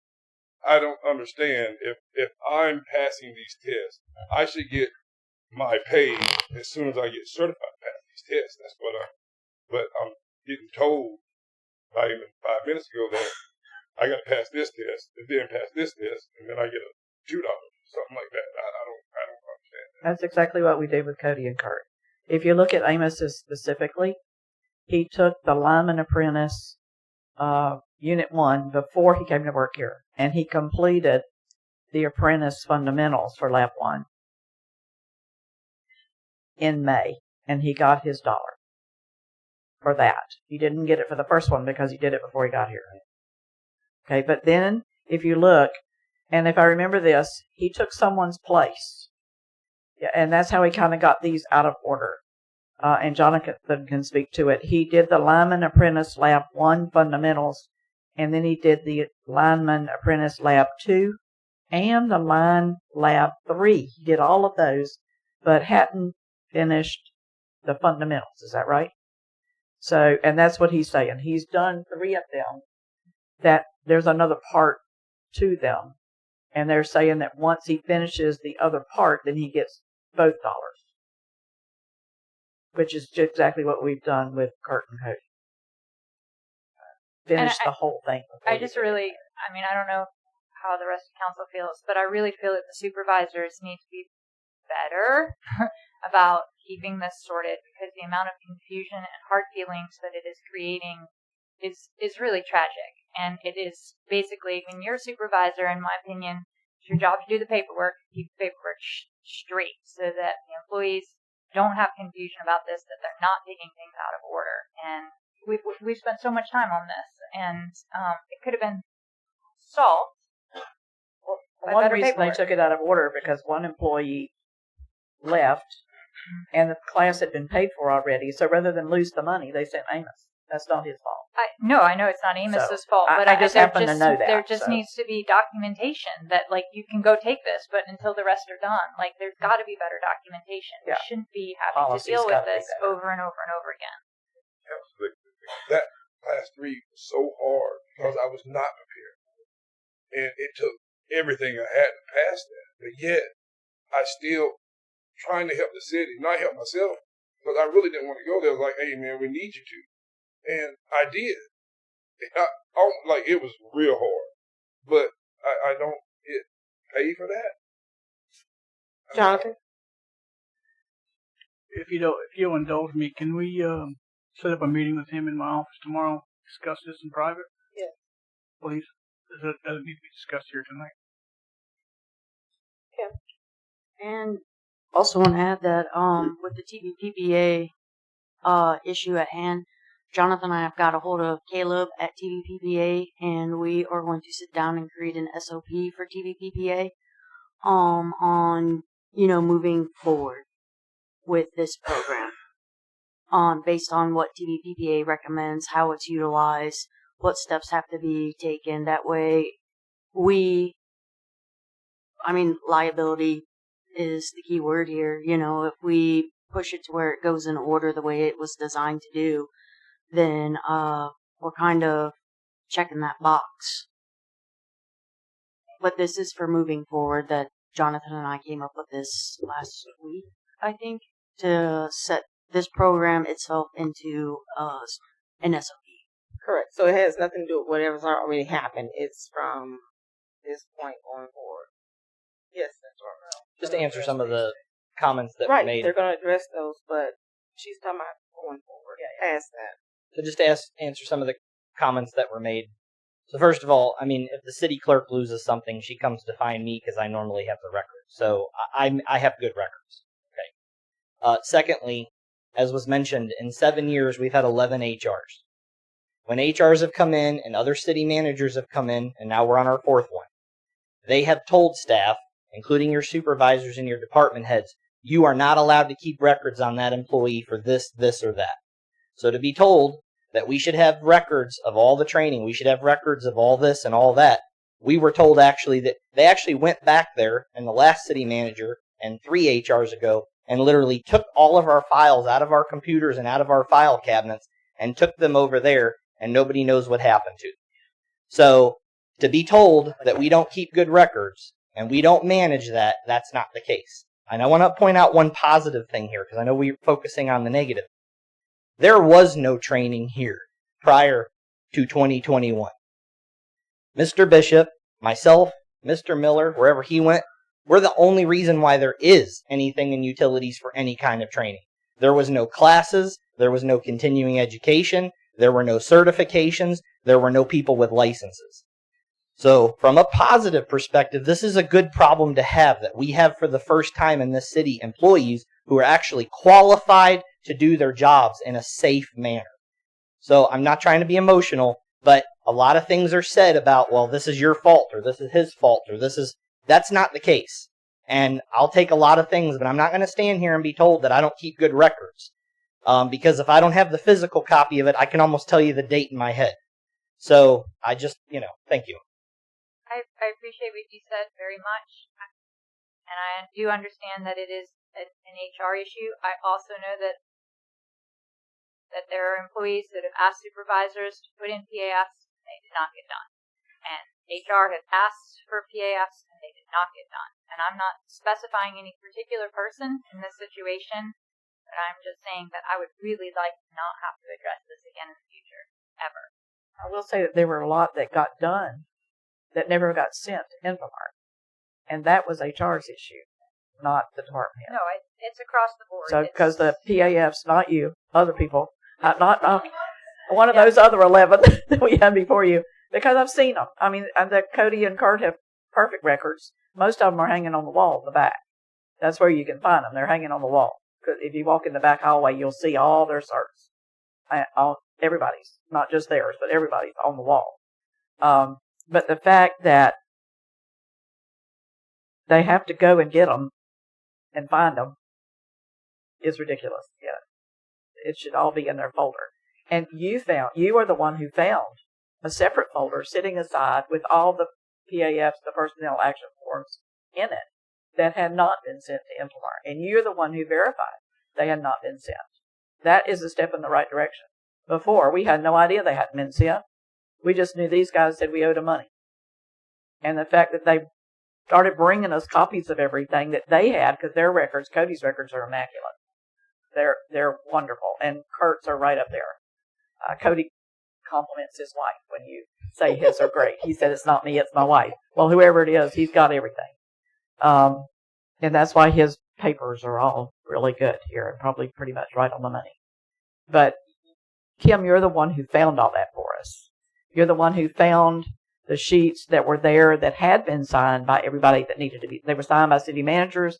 They were signed by their department head. They were signed by their supervisor, but they never got sent to Infomart. Don't ask me why. And that's why they didn't get their money. So basically where we are is we've had issues happen, things happen. And now that we found issues, that we are working diligently to complete them. And nobody's at fault for anything. Just from today, just move forward and get it done and taken care of and make a better structure so that it doesn't happen again. Yes, ma'am, I'm working on that, but I am a one-person show, so in I do what I can. But you got some supervisors that can help you along the way. So it's not, we're not doing this by ourselves, and I think that's where a lot of problems sometimes come in.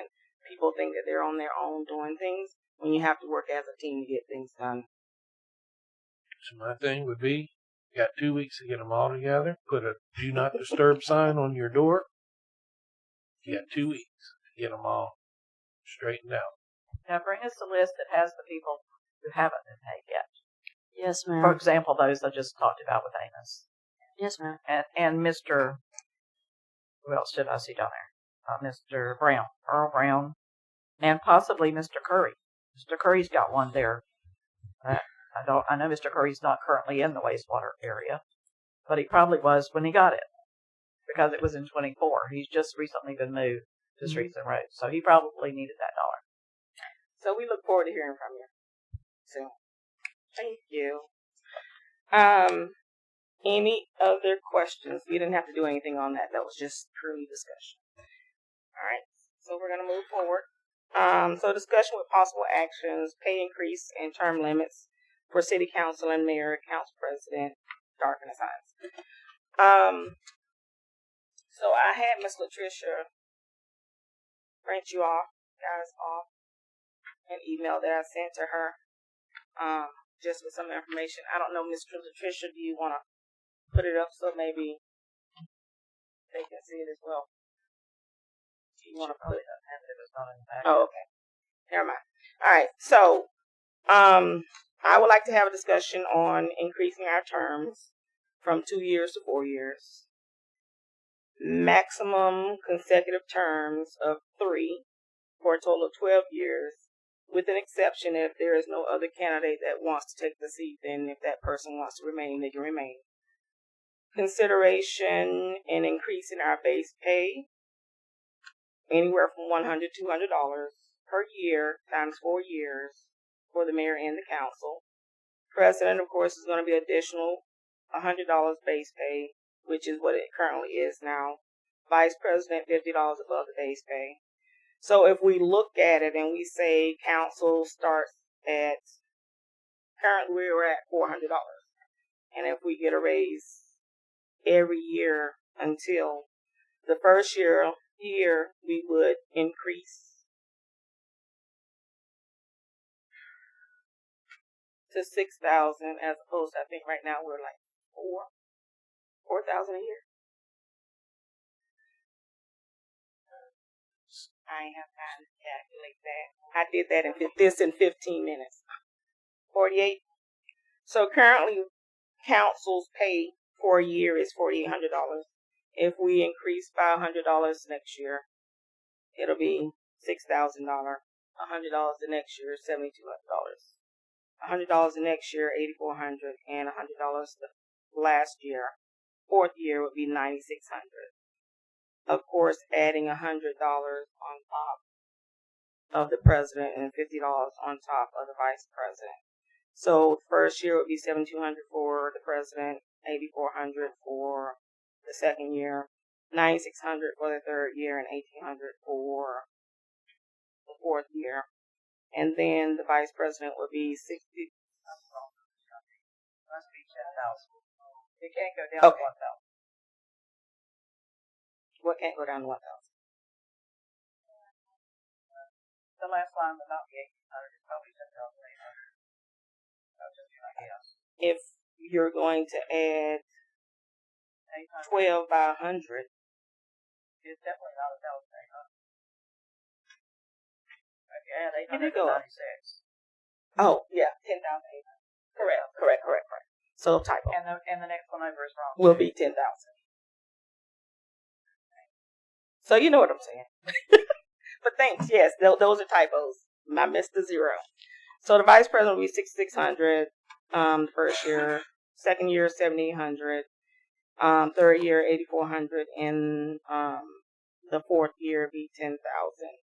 That would increase us to a more favorable, hopefully, so that people may want to come and sit on the council, not specifically for the money, but it actually will look at other things. So say like me, and I think most of us have jobs, but when we have meetings that we have to go to, conferences and things like that, we get mileage, we're supposed to get per diem, but if we use the city's card, then there is no per diem. So I have to use my annual leave time for that. So this would also help compensate for time that people have to take off to actually go to these functions in order to learn how to be a council member and do what's best for the city. I also am proposing that we alternate the presidency and vice presidency amongst the council, so that, say, in next year, we decide to do 4 years and Miss Debra and Meredith come back.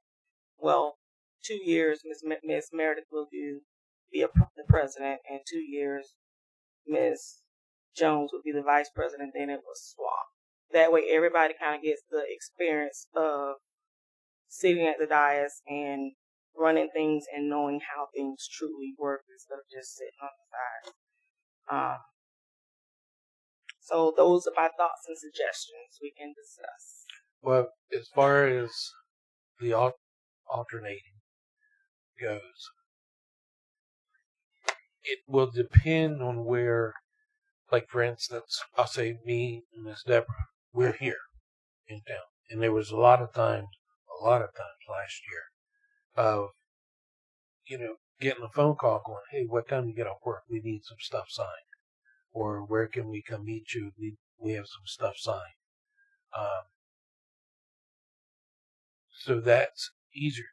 Where like you're in Lake City.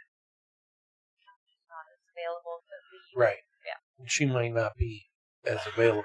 So electing a president or keeping them for 2 terms.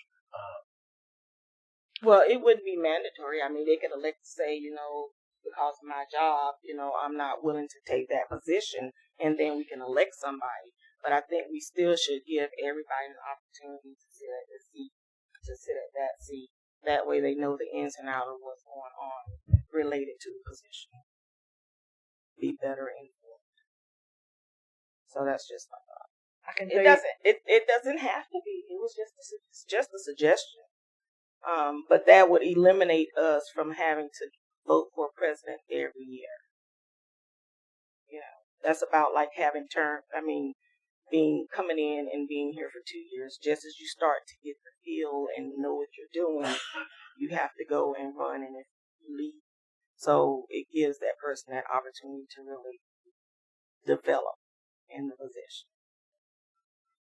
Go ahead. Number one, I'm not wanting to add any money to our budget at all, even incrementally like you've done here. Number two, you can't do any of this without a referendum for people to vote on.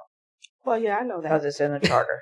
I know, but you haven't mentioned it, so I thought I would. It's a discussion. So you need to have a discussion before you go any further to all that other stuff. I know it has to be voted on by the public, the people. Yeah. But we also have to have a discussion before we decide to do something like that. Throw this out there that instead of raising the salary, which that we instead offer some compensation for people who do go and get the furthering education, so that the council members who do actually go and dedicate that time to furthering their education get paid for it, and those of us who are not able to go as much as we would like to, maybe, well, tough luck, and we don't get extra money for staying at home. I mean, again, it's not for want; it's just sometimes for lack of ability to do that. Yeah. But I don't think that. I know I can't go to as many of the educational opportunities as some of the other council members can. I don't feel that I should be compensated because I'm not going. And I do know that all of our expenses, when we go, our expenses are paid. But it's different than having to be there. It's my job. I'm a part-time job. I'm retired. I have a part-time job just because I like to have something to do to get up when I get up in the morning. I like to have something to do. And I can tell you that I don't get anything. Yeah. I don't have vacation days. So, when I don't work, I don't get anything. And, for years, I've said, I would do this job for nothing. I don't care if you pay me or you don't pay me. I do this for the love of doing it. Not because I want to get paid. And I'm not about... Well, I don't think it's because you want to get paid, but, I mean, if you think about it, and you may not be here always. As the mayor said, if you look at the money, sometimes, if you had paid a little bit more for people's time, then maybe we'll have more people that come and want to help make this city better. And you could never pay for the time we spend up here. And well, you know that. Well, you know that too. The hours and hours. But what I'm saying is we if spend, we increase people don't know it by something, then maybe that will be something for somebody else to come and say, well, I know it's not a lot and I do want to make a difference, but it does help. And we just, I mean, we sit and we just talk increased about it 2 or 3 years ago. I mean, it was $200, and we increased it to $400. I wasn't here. And I'm I- just Well, saying. I would say I mean, we're sitting up here and we're increasing everything else. Well, I don't think Right. they have to do us. That's the way I feel about it. I agree with Darfeness that to a certain extent, because let's say you have somebody who has to pay for a babysitter or something. You know, I mean, we all have our different expenses. I'm just using this as an example. Somebody who has to pay for a babysitter in order for them to be able to leave and go to a conference or leave and go to some sort of educational opportunity, that in some way, shape, or form, at least being able to have some compensation so that they're not losing money doing that. They might not be making money, but they're at least not losing money. I'm not opposed to that. I don't think it should come in the form of salary. I don't think the taxpayers should pay for that kind of thing. But how are we going to get people who maybe are younger, who have kids with school schedules and things like that, you know, that are not, you know, I'm in the position, I own my own business, so I can pay somebody to cover for me if I need to. It still comes out of my pocket, but I am in control of that. Other council members, you know, they have jobs they cannot take the time off. Like, one of those jobs they just can't take the time off. So how do we get more diversity, different socioeconomic groups up here representing the community? If it's all volunteer. I mean, not that it's all volunteer, we can pay a small amount, but it's pretty volunteer. I do it for the love of the city. Yeah, no, I agree with that. It's pretty volunteer. Because I do it. To me, you know, I sit here and I look at what Ocala pays their commissioners versus Newberry. I mean, it's huge of a difference. You know, a lot of times we would think that we'd show up on Tuesdays and this is all that we do. There's a lot more to this than what people realize. You know, each one of us represents one vote.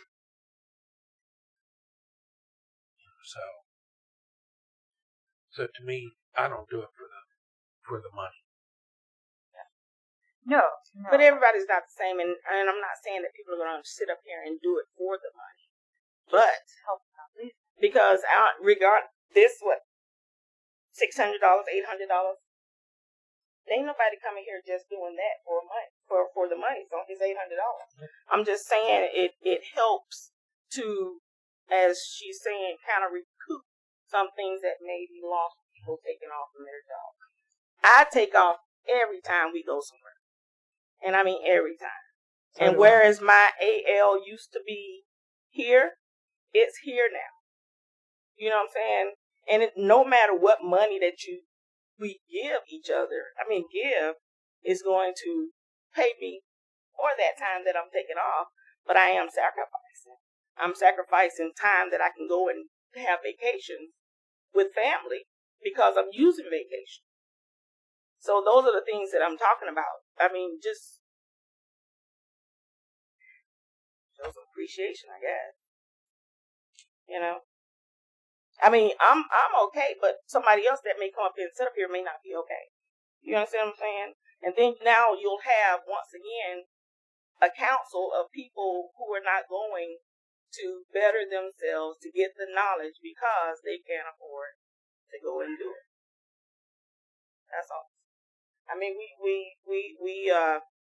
We have a per diem, right? But nobody ever gets per diem because we use credit card. Does the credit card that we use, the amount that we're getting, is that equal to what the per diem is? Is it less? Is it more? You know, there's no structure there either. So I'm just saying, it's just a thought to increase. We can increase, not increase. It adds some things, not add some things, but I'm fine with term limits. Moving those. So you want to increase the term limits? Anybody else want to increase the term limits? I might not have signed up if it was for 4 years. I'm going to be really honest. I felt really lucky that I got to come in a window of time where I was appointed for a couple of months and got to kind of see what the time expectations were, and I think 4-year commitment, that's a big commitment if you've never done anything like this before, and this is kind of like ground zero for, it's not like there's a smaller city council inside of Williston that you can practice on and then come here. Mm-hmm. And so I would be more comfortable with 3 years than 4 years. And I totally understand And Mr. Brevard. three's fine. Yeah, he talked about like by the time, and I get it. By the time I feel like I am just starting to like get below the surface of the water in figuring out how things work, and then all of a sudden, like your term's up, and you might not get reelected, and which is fine. You don't deserve to get reelected. You don't deserve to get reelected. Right. But I think 4 years is a big. Well, the reason why I brought it up was when Darfeness and I went to EMU Class 1. And we're meeting all these different council people from all around the state of Florida. And the lady at the time, Lynn Tipton from Florida League of Cities, was asking everybody, what's your terms? We were like the only one with 2 years. And they're like, how do you all even get anything done? Because your first year, you're just trying to figure it all out. In your second year, you're like you said, you're kind of getting into the water there, but then halfway through it, you're going to be like, man, I got re-election next year. So your focus seems to want to shift, but that's why I thought about it when we went to that. And then the second class we went to, again, the same thing. People are like, where are you? Okay. So we do think about doing that. So what about the consecutive terms? I'm fine with that. Are you still fine with the 3 consecutive terms? It wouldn't be 12 years anymore right now. Because then you can always take some time off and come back. Right. Yeah. No, that's not why I put it on there. Okay, that's why I put it on there. And then make sure about it. I have a question for Latricia. Like, just with, I feel like the advantage of 2 years is that like we don't get as many special elections. You worry that if we went to longer, I'm not referring to the consecutive terms, but the actual term length. If we went to a longer term length and we had people who had to step down for one reason or another, I'm just thinking about the cost of the city of special elections. If people, 4 years or even 3 years, if they move, which could happen at any point, I guess, but our costs in terms of special elections. Is that a concern? No.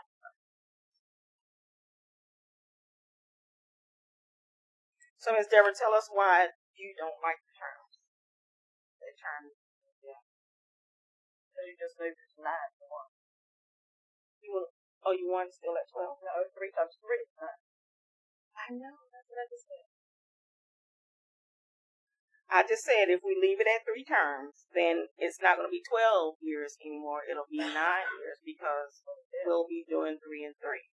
But what about it are you not liking? You just tell me. I don't like circles at all. Right? Why? Because I don't like them. You'll end up with new people all the time. Mm-hmm. And nobody will have history, nobody will have background, nobody will know the employees, nobody will know anything. You'll have constant change. But you could have that if there was an election. That's what I'm saying. Bad enough. So, but if you have everybody's new, longevity, it helps to have somebody who knows the history and the employees and has memory of what's going on. Is there wrong thinking that's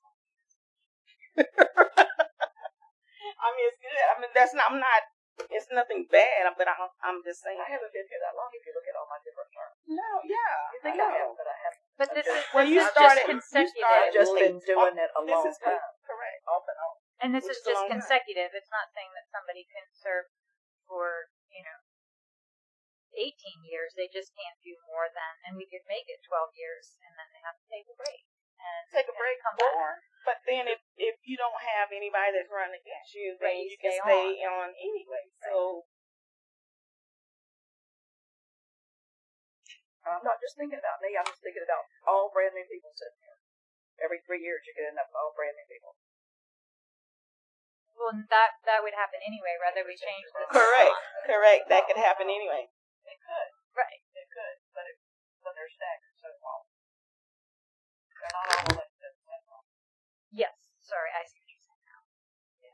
maybe that'd be a good thing. I can understand maybe some term limits. Maybe what's wrong with 2-3 year limits and y'all split so some new blood comes in here. Maybe Williston needs a change for the good, not for the bad. That's what the ballot box is for, Mr. And I understand in that order too, for but that to happen, people have to come up and want to be a part of the change. I would work for free. I took off today. I took off early today to come here just to that meeting. So don't talk about sacrifice. We all can sacrifice something. Some of us do. I sacrificed the extra $200 to come here. So that doesn't mean people can't talk about sacrifice. Well, I'm just so saying. don't say don't talk about sacrifice. I would talk work about for sacrifice, free. and that's great. I love Williston. Is there anything else? Does anybody else have anything else? You drop your at it. So she's against term limits. I say we do one thing at a time. I think if you give the public a 3-year term limit, you've got about 3 sections of your charter that will have to be changed. There's all the election part's got to be changed. Mm-hmm. You're going to have 4 or 5 questions on the ballot all at once that all have to do with changing that charter to accomplish that one thing. Because it's not just changing term limits. It's changing the elections. It's changing the president. It's changing everything. Because that kind of goes along with it. Because you vote every year for the president. I'm still okay with that. I think that's the way it needs to be. Yeah, I agree. So we don't want to do the alternating the presidents. I don't. Well, he agreed too. Ms. Meredith, what's your thought? I think we should vote for the president Every year. All right, so you guys did want to increase rates.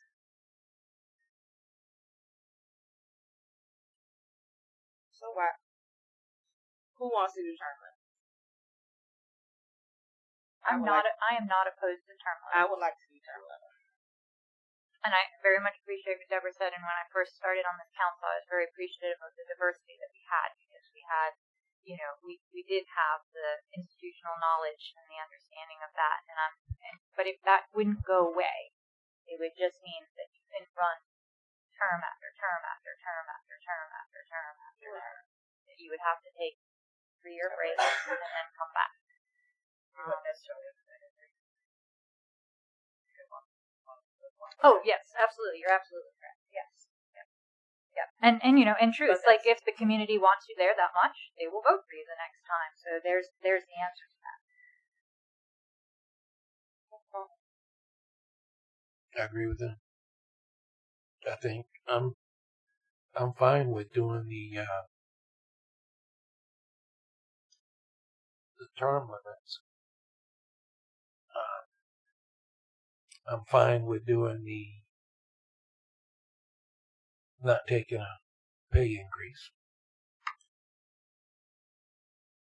And what about consecutive? So by term limit, you mean the consecutive terms, or you mean the number of years Consecutive. per term? You're fine with that as well. Mm-hmm. And we could change, if we change the term from 2 to 3, we could increase the number of consecutive terms to 4, which would get us to the number 12. 12 years of somebody being on the council is great, but right. Also we need new voices. Can I say something? Sure. All right. You all know I'm very big about being a part of all of the cities. I'm very big about you all being on committees and attending classes and stuff.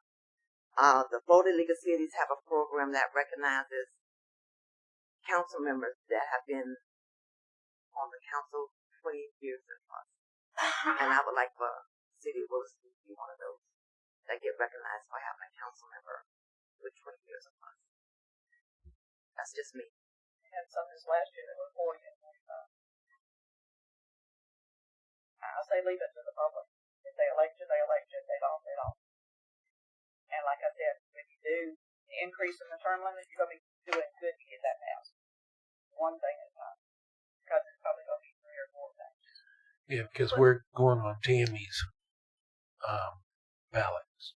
So when we're talking about the term, what things have to be voted on by the public? when you're talking about the charter, everything except for basically everything except for your boundaries has to be voted on by the public. So certainly everything that we've discussed here would need to be voted on. To answer the question, I don't know exactly how many amendments it would be. As a middle ground, I can offer you, I can draft an ordinance that would have the proposed ballot language for both of these changes. And you could determine, I mean, if it turns out to be 4 for the first one and it's 1 for the next one, then, you all can sort of choose from there to give you more information, if you'd like me to do that. I just don't know how many it'll be until I go in and make the changes. I would. I mean, you don't know things unless you try it. So saying that it may be this or it may be that is just throwing stuff out there. So the first one definitely 4, 3 or 4, maybe 5. I just don't know. All the election stuff, as well as the term limit itself, not the term limit, but the increased term. Yeah, I don't know how many the first one will be. I mean, it will certainly be probably more than 1. Yeah. Absolutely. But I can't tell you how many it would be, without going in and making the changes. So just a recap or refresher, essentially what it would be is an ordinance that I bring back to you all, which would have, 2 things. It would have a redlined version of what the new charter would look like, so that you can take a look at that. And then it would also have proposed ballot language to effectuate the 2 changes that you all want to propose to the voters. So it would have ballot language that says, question 1, should the charter be amended to increase the term from 2 years to 3 years in this way, and then it'll change preferences. What I will say is, as I'm thinking this through, we'll want to put it in as few. If it's 1 change, we'll want to put it in as few amendment proposals, ballot language proposals as possible, because the worst possible situation that could occur is 1 passes and the other doesn't. So you've got okay to your term limits are now 3 years instead of 2 years, but no to changing all the other election dates. You're like, well, not really sure what to do with that. So we'll want to sort of group all of the absolutely necessary ones. And that's part of what the art of charter changes is. Definitely want to avoid having 2-year terms with 3-term consecutive limit, because then we're limiting people to 6 years, and that's not. I definitely agree. That's not. Mr. Fuller. I'm Albert Fuller, and I live in the city of Williston. I'm concerned that this discussion should not be among the council people only, that somehow there should be citizen input. The reason I'm concerned about it is because, to a large degree, there has been apathy among the citizenship, and you can tell by the number of people in the room. And so, if you just discuss it among yourselves, then you may end up with the same thing and no real citizen input. We don't truly know, to a large degree, why these seats are being filled by the same people every time, or you begging for people to sign up to run. And I honestly hope that there is some kind of workshop or something where citizens get a chance to speak, where there's a concern, where concerns are expressed about how the city is being run. Frankly, I do believe that there is a need for a little bit more diversity in terms of ages and in terms of backgrounds of people who serve on the council, because the council is supposed to be representative of the people. And sometimes we don't know what the people are actually thinking, because you question how many of you all have actually gone out and spoke with citizens of various backgrounds. And for that reason, somehow citizens need to be involved in this whole discussion. It may be that there are some young people out there that need to sit up here and maybe a little bit more attractive salary for council may be a reason why they may sit up there, where it may not mean a lot to you all because you're set or settled, and you say, I'll do this for nothing, or I don't need the money. But somehow there needs to be some citizen input. I'm definitely not one that's ever pushed for larger taxes or taxing the citizens more for the job that anyone does. But I'm not the only one. I'm not even the only one that should be thinking about that. There may be some people with real motives for want to serve the city, but just have not ever considered it. We need to have that discussion with people other than just the 4 people or 5 people that are sitting up there. And I don't know if that's a workshop or whatever means, or if it's announcement made such that more people will come in and discuss this issue. But I have to say what presently happened does not give us the full potential that we should be getting. And I think that you all probably should question yourself how many diverse citizens in terms of salary, in terms of neighborhoods, in terms of all those factors have you been talking to before discussing this? Because if you haven't, then this conversation is not valid. And so somehow we got to start representing the city with the people that inhabit and make up the city, rather than having people come up at one time and only talk about this emergency because my light bill went up double or whatever. We got to start having people involved in every element of running the city, and we should see more people sitting out there than just as few as we do. Somehow we got to revitalize. I don't have all the answers, but I know that we haven't done all the homework. Thank you for that. Also, I think part of that is the charter that we've been discussing for 5 years at least.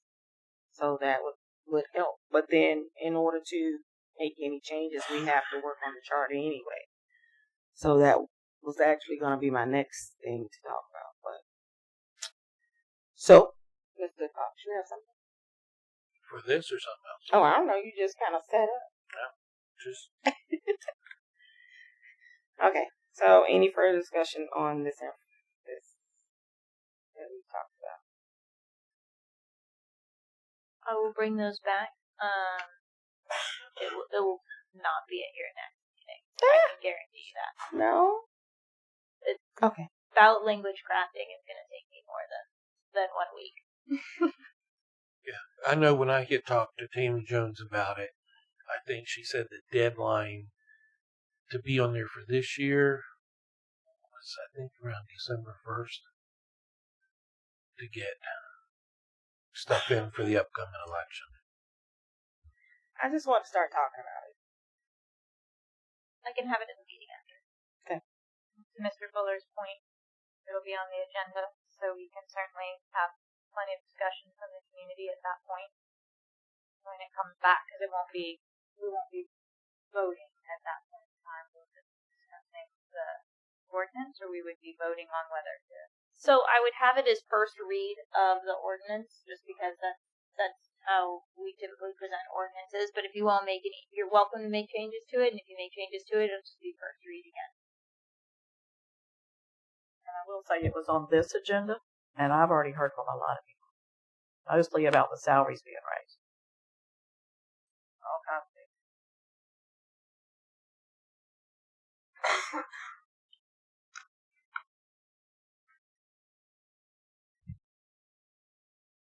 All right. Anything else from the public? Anything else from the public? All right. Pub- Then we will. Public participation in council. I'm getting ready for this to do that. All right. So next item is public participation. This is your second opportunity to speak for 5 minutes. Please state your name and where you live. Is there anyone who would like to speak? And you have 5 minutes. Did I say that? Hi again. Shanna Church, 590 Northwest. I should know my address by now. 590 Northwest, 4th place. To Mr. Fuller's concern, that's basically what I was hoping to speak upon today.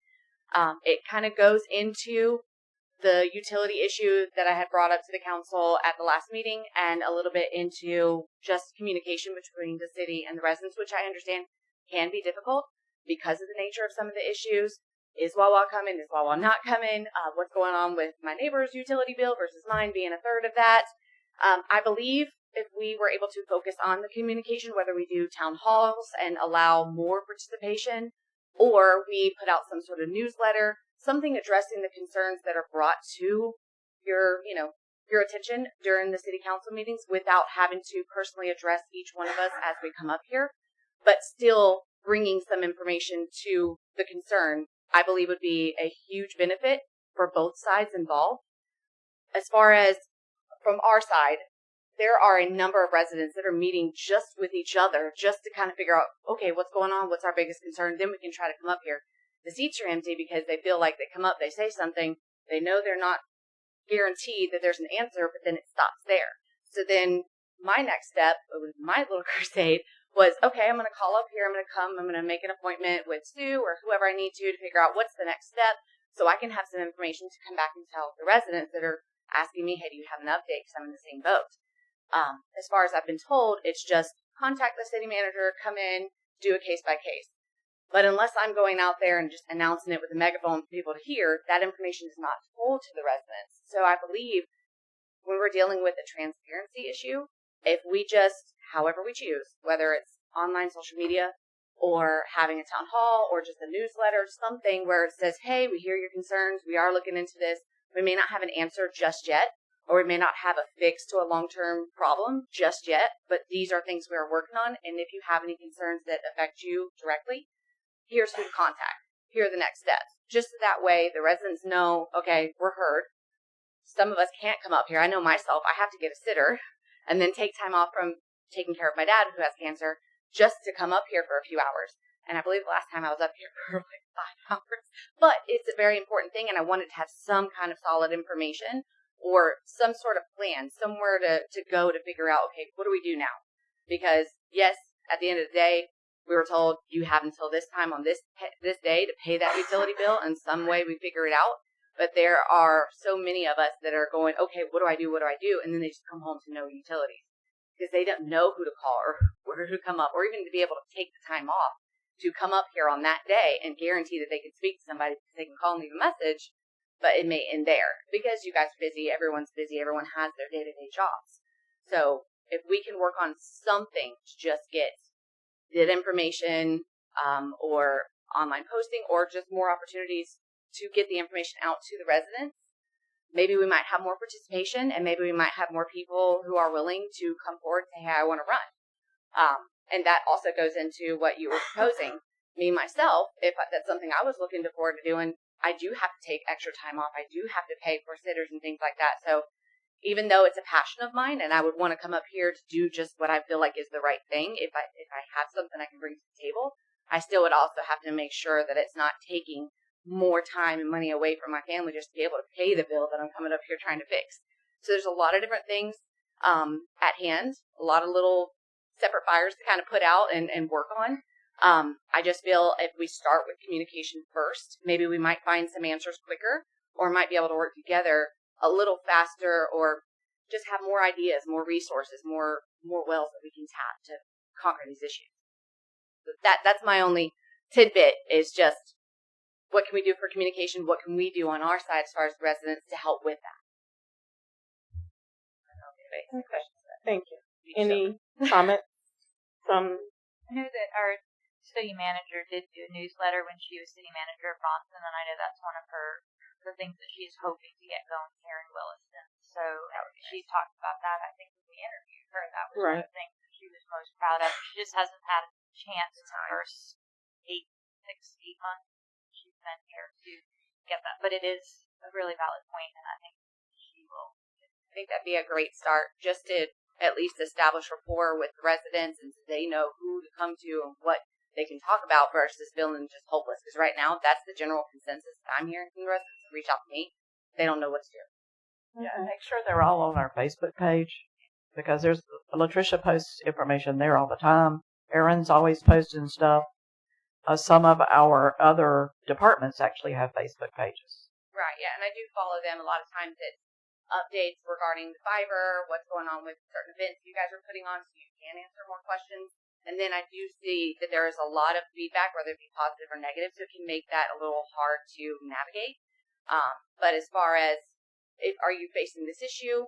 This is what we suggest that you do. Give us a call, ask to speak to so-and-so, and then when you do call and say, hey, I've met with this person, this person, this person, it's, where are the notations as far as, this is what's going on with my account, so on and so forth. So even if they do get to the point, which some of them have, to speak with Sue, I know myself ran into this issue. I called the day of my bill being, hey, you paid or you're off. And they said, oh, there's nothing in the account. We don't know what your situation is or what your plan was with Sue. And I'm like, oh, okay, so let me just hop over there. And I ended up having to take a day off from work, come up here and say, what's going on? And luckily, Mr. Bishop was able to meet with me, and I was able to meet with Sue, but not everybody can do that.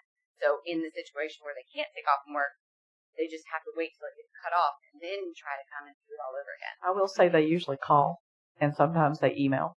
I got an email. Like you did. Yes, yeah, and they happen to copy me on it because they knew I've been talking to you before. I appreciate it. Yeah, and I think a lot of times they don't turn people off unless they call. It says on the bill they don't guarantee that they'll call, but we used to have, oh my heavens, probably 45 to 60 people on the cutoff list. Now it's way down. They're telling me there were 9 this time. So, and those 9, I guarantee, will get a phone call or email. They won't turn them off without calling, at least, and giving them the opportunity. That's at least something I can let them know. Yes. So if they don't recognize the number, or And they a lot of them call me at home even, and I have even tried to call utility departments to help them. They'll pay the after hours fee to get it turned back on, that sort of thing. Right. But they're usually willing to have that done. It's the situation. That's good information. That should be at least a good start for the people who just don't know what to do, or who to ask. I love the call. So when we do town hall meetings, Latricia posts it on Facebook and things like that. And Mr. Barber or Mr. Bishop, maybe you can help refresh my memory. A year ago, we had a town hall with gas or water, and we had 2 people, almost nobody, 3 people that showed up, and that had been broadcasted out that it's a town hall meeting, and to come that they can see what's what. So maybe it might be more along the concern of just the residents feeling, okay, I really want change. I need to show up. I need to speak my issue. I need to be willing to discuss these things. The problem is they do it all on Facebook. Oh yeah. They go there and they look for answers instead of calling up here and talking to the people that know what's going on, and and the lady at church. So Wawa's not coming? Get off of Facebook. Yeah. Okay. So that's a valid point, and I do try to bring that up when I try to encourage more residents. Please come up, speak. Then you're heard. And we can only talk about so many things within the 5 minutes before. And I was going to say, I don't mean to cut you off, but no 5 worries. minutes are up. No worries. Thank you. Yes, ma'am. Thank you. Is there anyone else? Is there anybody online? No. Oop, there's Cody. I just wanted to see if there's in case I missed it, possibly, if there was a time frame for everything that we talked about. Or is it just by next council? Yeah, 2 weeks next council meeting. It was just up to next council meeting, correct? Mm-hmm. Everything that, okay. That's all I need. and it's Yeah, we want to get it done. And if y'all got a 401k or an IRA, you need to let Kim know right away. Okay. Ms. Fuller. Just wanted to say that there have been town meetings that we didn't have space in that room over there. So it amounts to how you advertising what you're actually saying to make it important for people to come up. So let's not just say, well, we had 2 people that time or 3 people the time before. Because I've also been in town hall meetings where we didn't have seats in there. They had to go find seats to come in. So if we do it right, town hall meetings will work. Definitely depends on the subject. Anyone else? Okay. If not, does the council have any announcements? Yes. Ms. Latricia, go ahead. Wednesday, September the 10th, 6:00 p.m. fire assessment hearing. Thank you. Anything else?